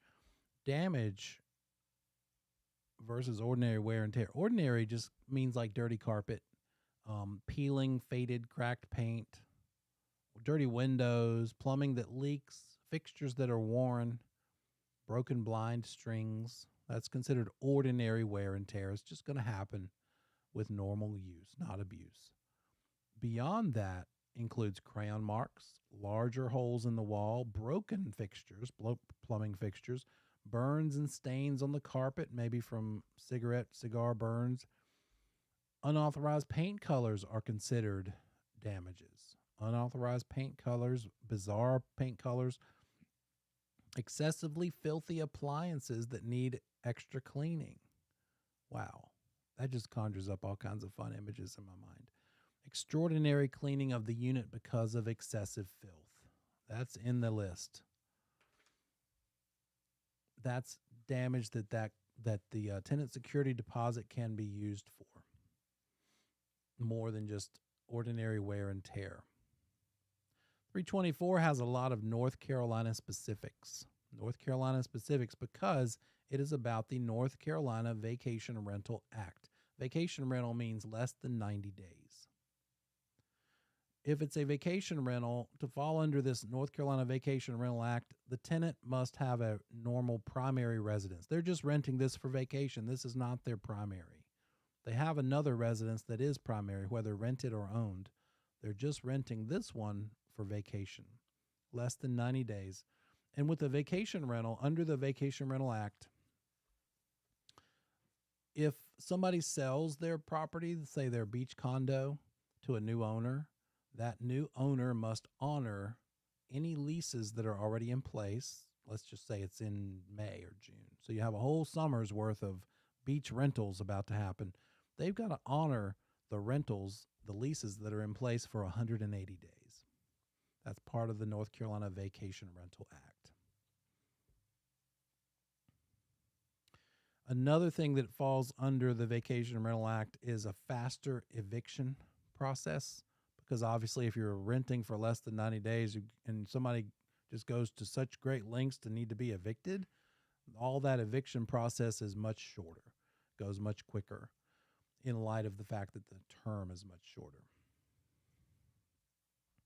In public housing, if a tenant is using government funds, public assistance, the old term for it is Section 8, but it's still kind of called that, but it's where a tenant has applied to a program where the government is paying all or part of their rent.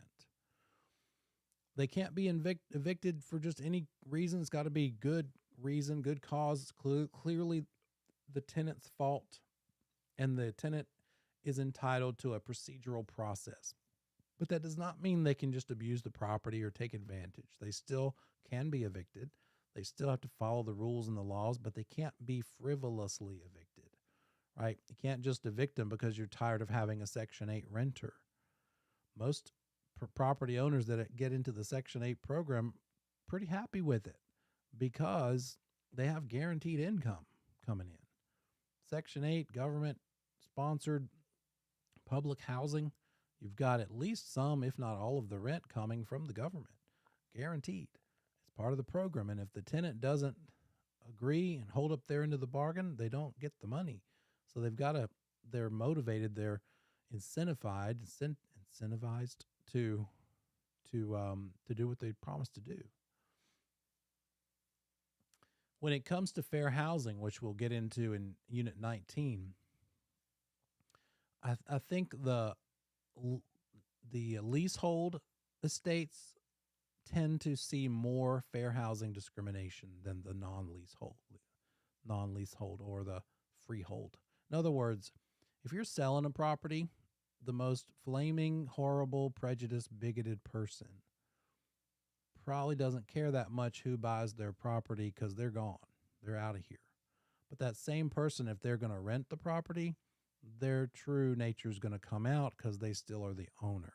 Therefore, that's kind of probably why if we saw stats, I have a feeling we'd see more fair housing violations in the rental side of things than in the sales side of things.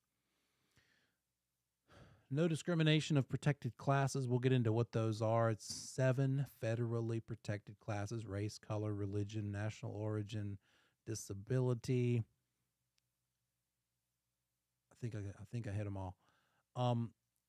The landlord and the licensee, if there's a real estate broker who's the who's the property manager, they and the owner could both be liable for the violation. Fair housing is a big deal, so much so that any damages somebody is judicially in court deemed to have to pay automatically times it by 3 because it was a fair housing thing that you were found guilty of. as it should be. We're trying to keep things fair, make sure real estate is kept fair for everybody, that everybody, regardless of those protected classes, has equal chance to ownership, or in this case, rentership, leaseholdship. I think I'm making up words here. A common one that can occur in rental is familial status. I think that's the one I left out a minute ago. Familial status, which means underage people. You couldn't, for instance, run an ad for a rental property that says single occupants only, meaning one occupant only, not like marital status, but one occupant only. Not allowed, because what if that one occupant has a child? You've just discriminated against them under familial status. You can't do that. But kids might damage it more. Sorry, that's what security deposits are for. You can't limit somebody's ability to rent because they have underage children.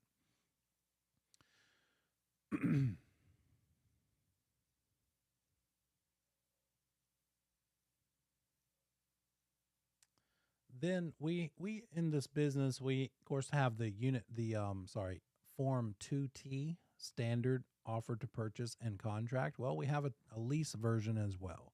We have an NCAR, North Carolina Association of Realtors, rental agreement available to us to use for owners and renters. And it's got some major provisions in it. What sort of provision would you want in a lease, whether as a tenant or a landlord? You tell me. Tell me what you'd want to have in a lease.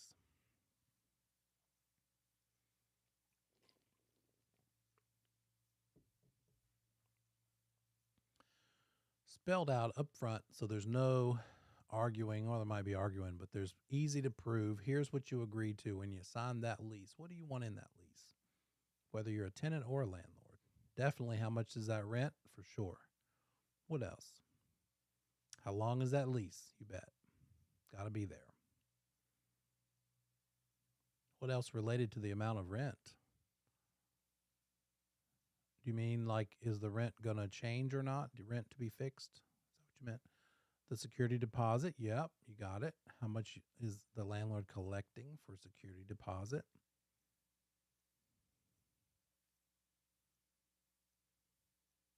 What if the check bounces? They pay that rent, but it's a rubber check. It bounces, doesn't go through. You going to agree to that same amount of rent, or are you going to charge them a fee? Maybe some sort of a late payment fee. Who's handling utilities? Oh, that's good. Notice to terminate. That's a good one. Rental rate, late payment, utilities. What else?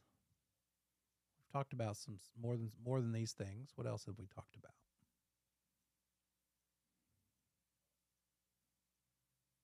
Noted. Yeah. Yeah. Good one. Yep. You guys pretty much summed it up. Yeah. Who pays HOA? Who pays repairs? At what level? Quiet enjoyment. What's the procedure for the landlord coming in to check? If I were a landlord, I would, I'd definitely give them notice. But when I go in to check, it's also the case. We'll get more into this in post licensing. You don't need to worry so much on this one, but the landlord has to provide working smoke detectors. But the tenant is officially required to keep the batteries in it, like working. If the batteries die, it's the tenant's responsibility to replace them. But if it's my property, I'm going to be probably coming in there once a month or sending somebody in there just to say, look, the other thing is the air filters for the heating and air system. People who own property don't even change their filters on time, much less a tenant. So I'm going to send or be the person, go in there once a month just to look around real quick, make sure they're not doing something they're not supposed to, put a new air filter in, make sure the smoke detectors work myself. Even though officially it's the tenant for the battery, I'm going to free batteries for me. I'm going to put them in the smoke detector myself because I want to make sure all that stuff is working and doing what it's supposed to do to keep that property in good, first of all, to protect lives, but to keep the property in good shape. So these things, you will find in that NCAR rental agreement.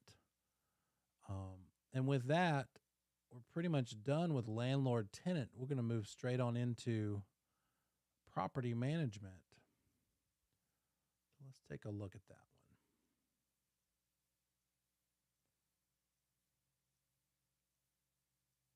There we go. Should be syllabus 16.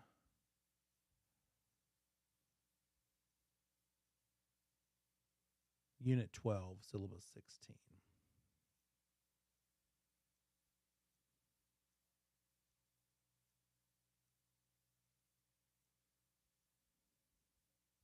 So in this one, we're going to we were talking about the difference between landlord and tenant just now in that last chapter. Now we're going to talk about the relationship between the owner and the broker being hired to manage the property for the owner.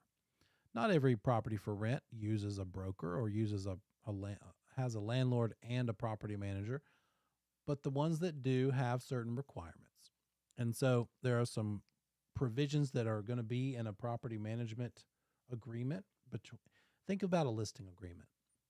The listing agreement is between the seller and the broker. The property management agreement is between the owner and the broker.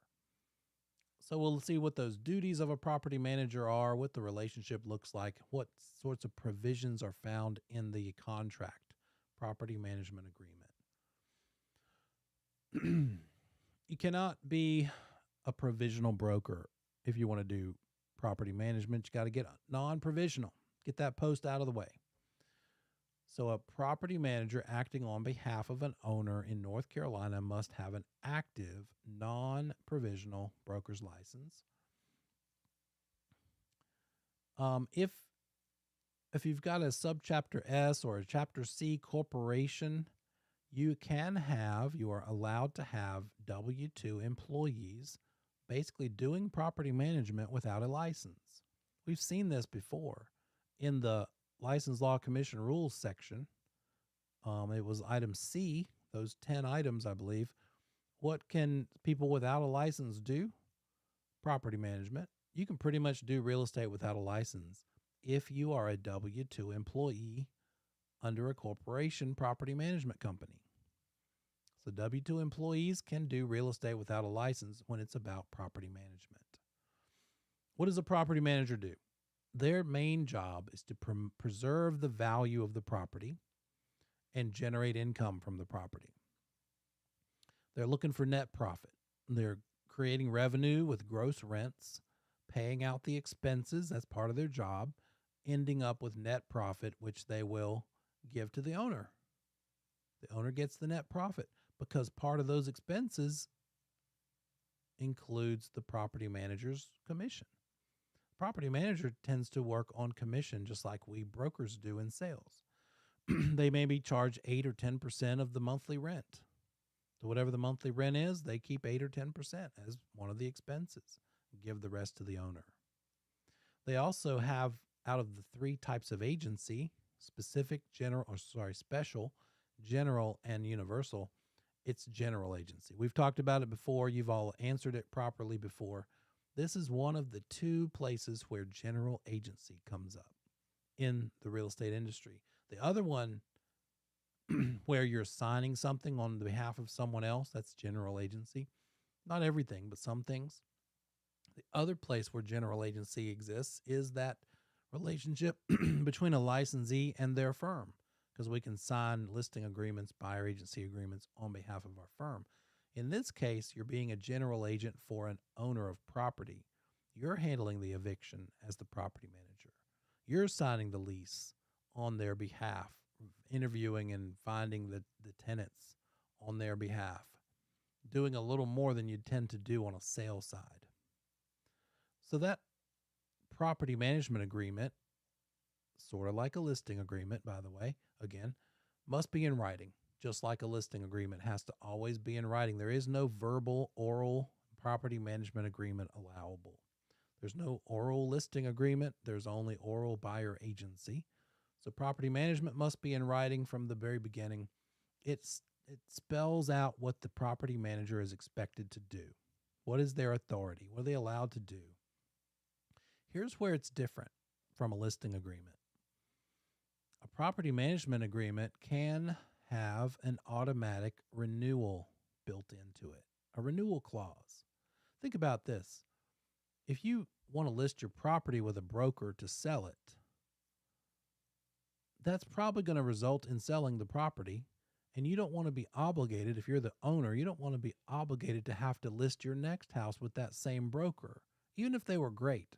You want to reserve the right to, let's just see what happens. Who knows when that's going to be? It could be several years. Therefore, who would ever want to commit to working with the same broker for a whole different property down the road? Property management's different. That's just going to keep on going, 1 year flowing into the next.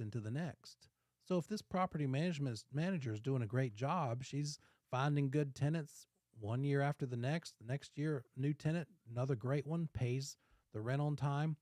She manages the financials, gives you the statements you want to see. She increases the rent or gives you advice that you should and stays on top of the market of similar rental properties.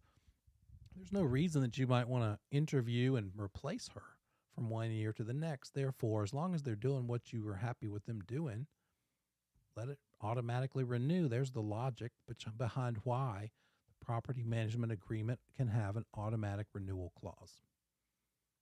And they tend to, unless that person it's theirs to lose. It's their job to lose if they want to be bad enough to lose it. It's going to describe the property, because an investor might have more than one, and maybe they have different property managers for different properties.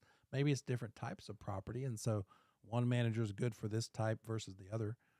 The period of the agreement, what's expected of that property manager, which are the responsibilities of the owner. Maybe it has something in there that the property manager is allowed to spend the owner's money up to a certain amount. They can replace a water heater for $1,000 or heating and air system for $3,000 or $4,000.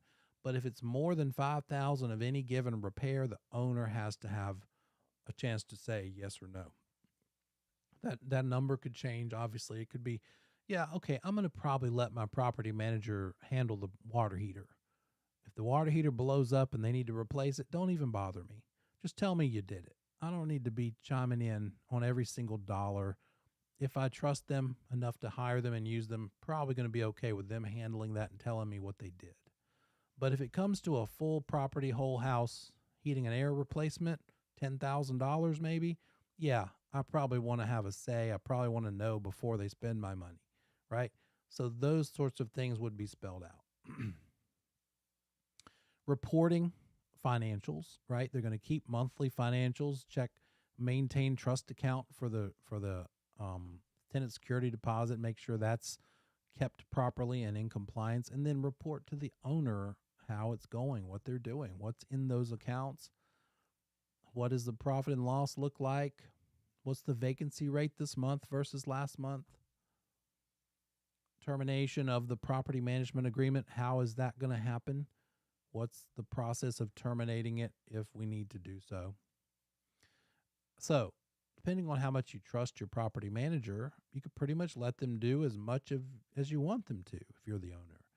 But there are some things that are testable that the property manager never, ever does.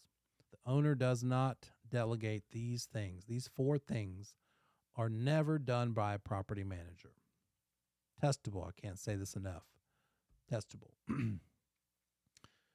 Property manager never makes capital improvements, like putting on a new room, upgrading a kitchen, spending money to improve the property. That's for the owner to do. That is not a property manager typical task. They never do those things. They never make capital improvements. They also don't reinvest the profits. They collect the gross rent. They take out the expenses, pay the bills, light bill if that's part of it, their own commission, management to maybe an on-site person if it's a big enough property, whatever they need to spend the money on for expenses, they pay that. Then they have a net income, which they give to the owner. They don't say, well, we've got $1,800 left over. Let's buy some Bitcoin, or let's put it in a Roth IRA. No, you're not reinvesting profits. Let's go buy another property. No, you're giving the net profit to the owner. It's for them to reinvest profits as they see fit. The property manager doesn't do that. Property manager does not pay the income tax of the owner. That's for them to hire a CPA to do, right? A CPA would do that. Property manager doesn't do that. And then a property manager does not establish a depreciation schedule. The rental property probably needs to be depreciated, but I just mentioned the answer to this.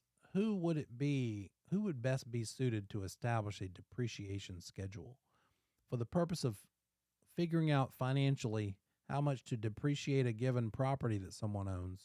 Yeah, there it is, Carrie. The CPA. You got it. Yeah, let's get the CPA to calculate, and advise about the owner's income tax. Let's get the CPA to establish a depreciation schedule. Property manager never does these 4 things. Memorize it. This could be an easy place where a test question could come from.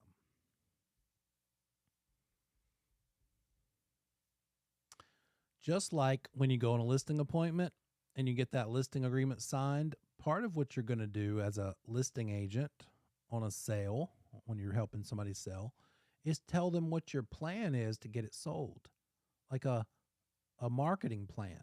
Well, again, parallel to that is that a property manager is going to have a management plan. They're going to say, here's how I'm going to do this thing. What are your objectives, Mr. Owner, Ms. Owner? What do you want to accomplish? Okay, you want to increase our profitability over the next year? Well, maybe part of that is increasing the rents. Maybe we go ahead and raise the rent, and you've left it in place for the last 3 years. Maybe it's time to raise. Well, I'm afraid I'm going to lose. Well, you might lose somebody, but you'll get somebody willing to pay the higher rent.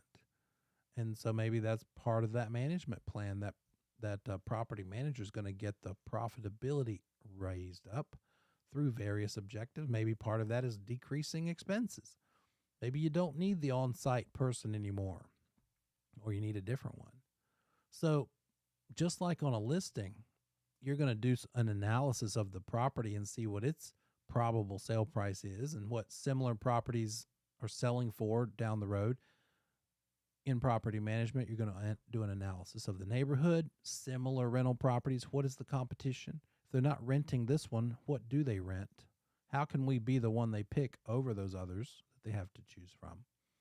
And then analyze the property. What can we do? How do we compete? Oh, do we have a carport instead of a garage? And everybody in this price point for $2,000 a month is expecting a garage. Well, how much would it cost to make a garage out of this carport?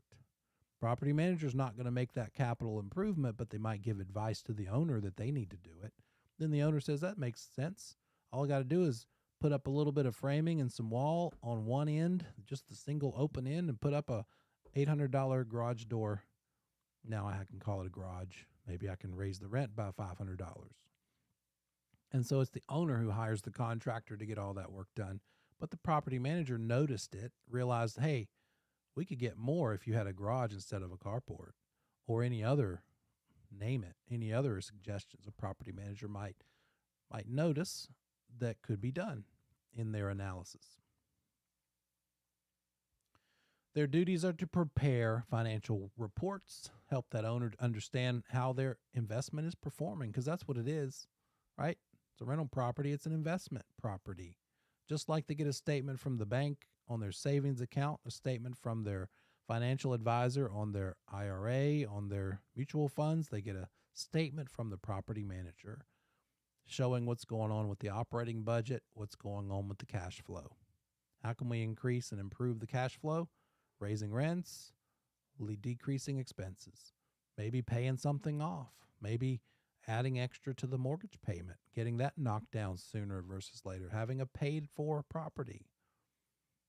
A lot of investors who start early, their goal is to have all of the properties owned free and clear by the time they retire, because their cash flow is going to be enormous.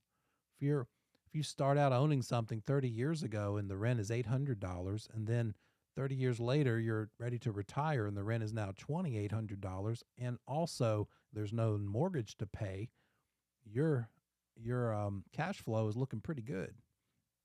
You don't have much in the way of operating expenses, or at least the debt service part of it, right? So that property manager is going to share these financial statements, and they're going to have this in mind. Oh no, you thought you were done. Here's this again. Gross income. Hopefully it doesn't look as scary as the first time. Factor out vacancy, gives you effective income. Factor out operating expenses, gives you NOI, net operating. Factor out debt service, finally gives you that cash flow. Numbers don't matter so much. Just know the formula, the relationship between these items. So what is that property manager doing? They're renting it. That's probably the one everybody's most familiar with. They're the one. I don't want to try to find a good renter. Let the property manager find a good renter. Put the word out, advertise, but then more importantly, process the inquiries. Make sure to weed out the ones that wouldn't be maybe a good renter. Find the ones that are going to actually pay the rent and take care of the property. Property manager is going to maintain the property, make sure that it's cared for. While there's no one in there, while it's vacant, who's mowing the grass? Who's keeping it clean? If you're showing it to potential renters, you don't want to see a bunch of dead ladybugs gathering at the windows, right? Who's got ladybugs? Anybody got the ladybugs all over the place? They're infesting my house.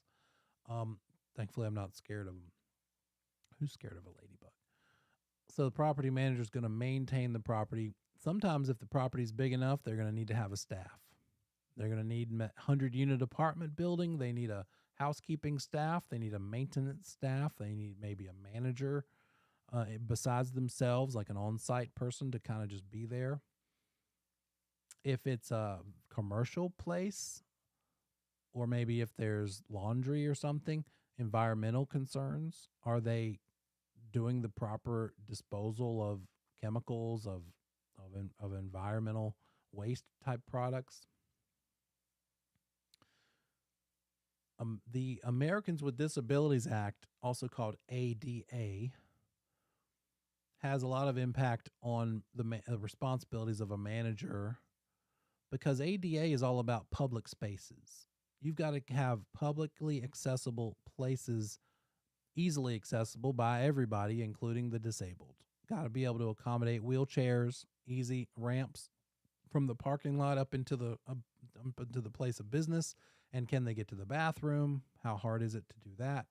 So building amenities under the purview of the property manager. They got to make sure they have compliance. The property complies with ADA restrictions and rules for both the public's access, but also the employees, because ADA applies to employee access too, employment issues.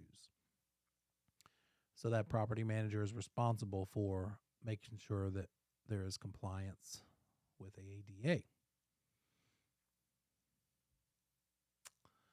Risk management, insurance. We talked about it tonight already. It's under the responsibility of the property manager to help figure out what's needed. How can we avoid liability, risk, avoid risk, remove it, get rid of that active electrical wire that's dangling in the water puddle in the elevator lobby. Let's go ahead and get rid of that somehow. Avoid it, remove it. Retain risk, insure with a large deductible, get proper insurance coverage so that the owner can keep it covered, keep it leveraged with the insurance policy. And then control risk through things like fire doors, sprinkler systems, fire detection and prevention and suppression. Is it water? Is it the chemical stuff? What's needed? What's required? What's the code? Is it up to code? And then transferring that risk to the insurance company through the insurance policy by paying the premium. Owner pays the premium to get the coverage so that risk can be transferred in that way. Property manager is going to help with figuring out the current replacement cost and the depreciated value to figure out that insurance coverage, provide whatever information the insurance company needs to give the proper quotes. Maybe it's been a few years and they need to maybe shop around.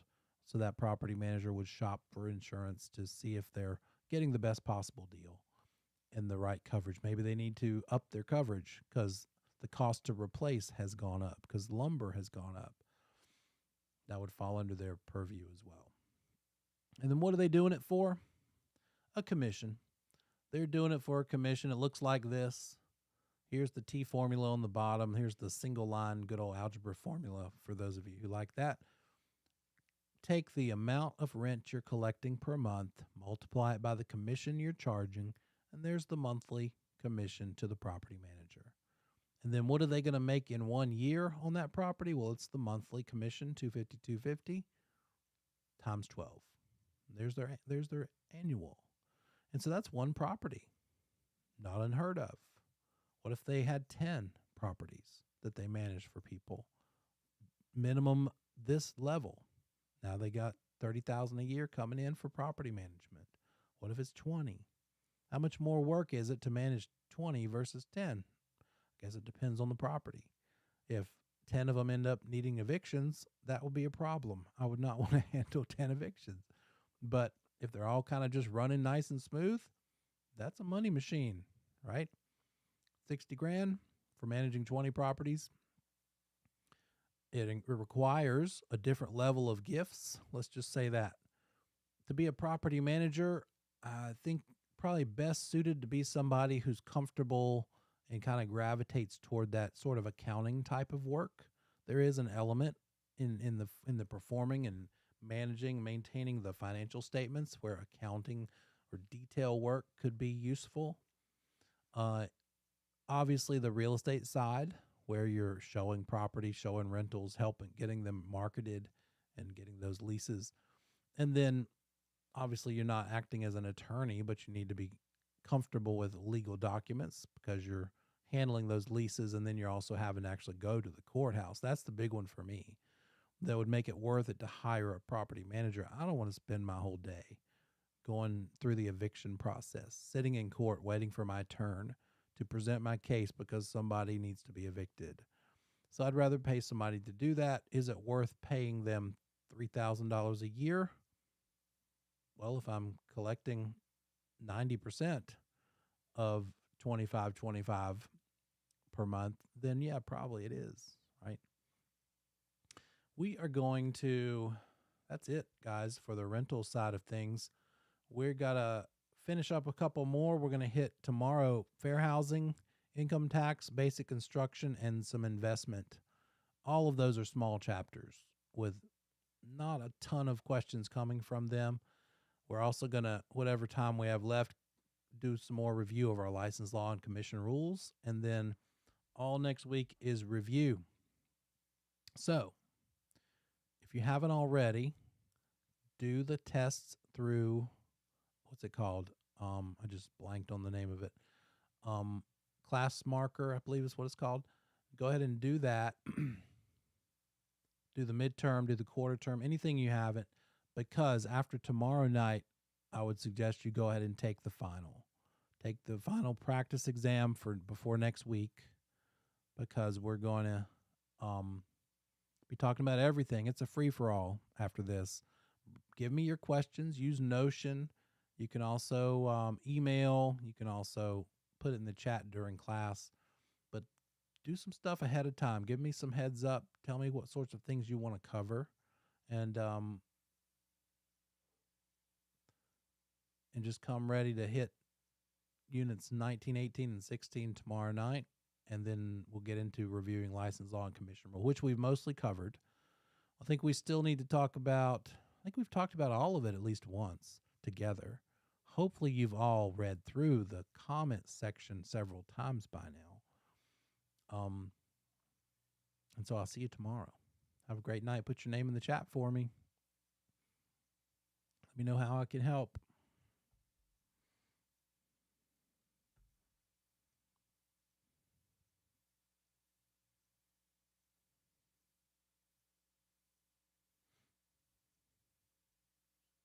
You're welcome.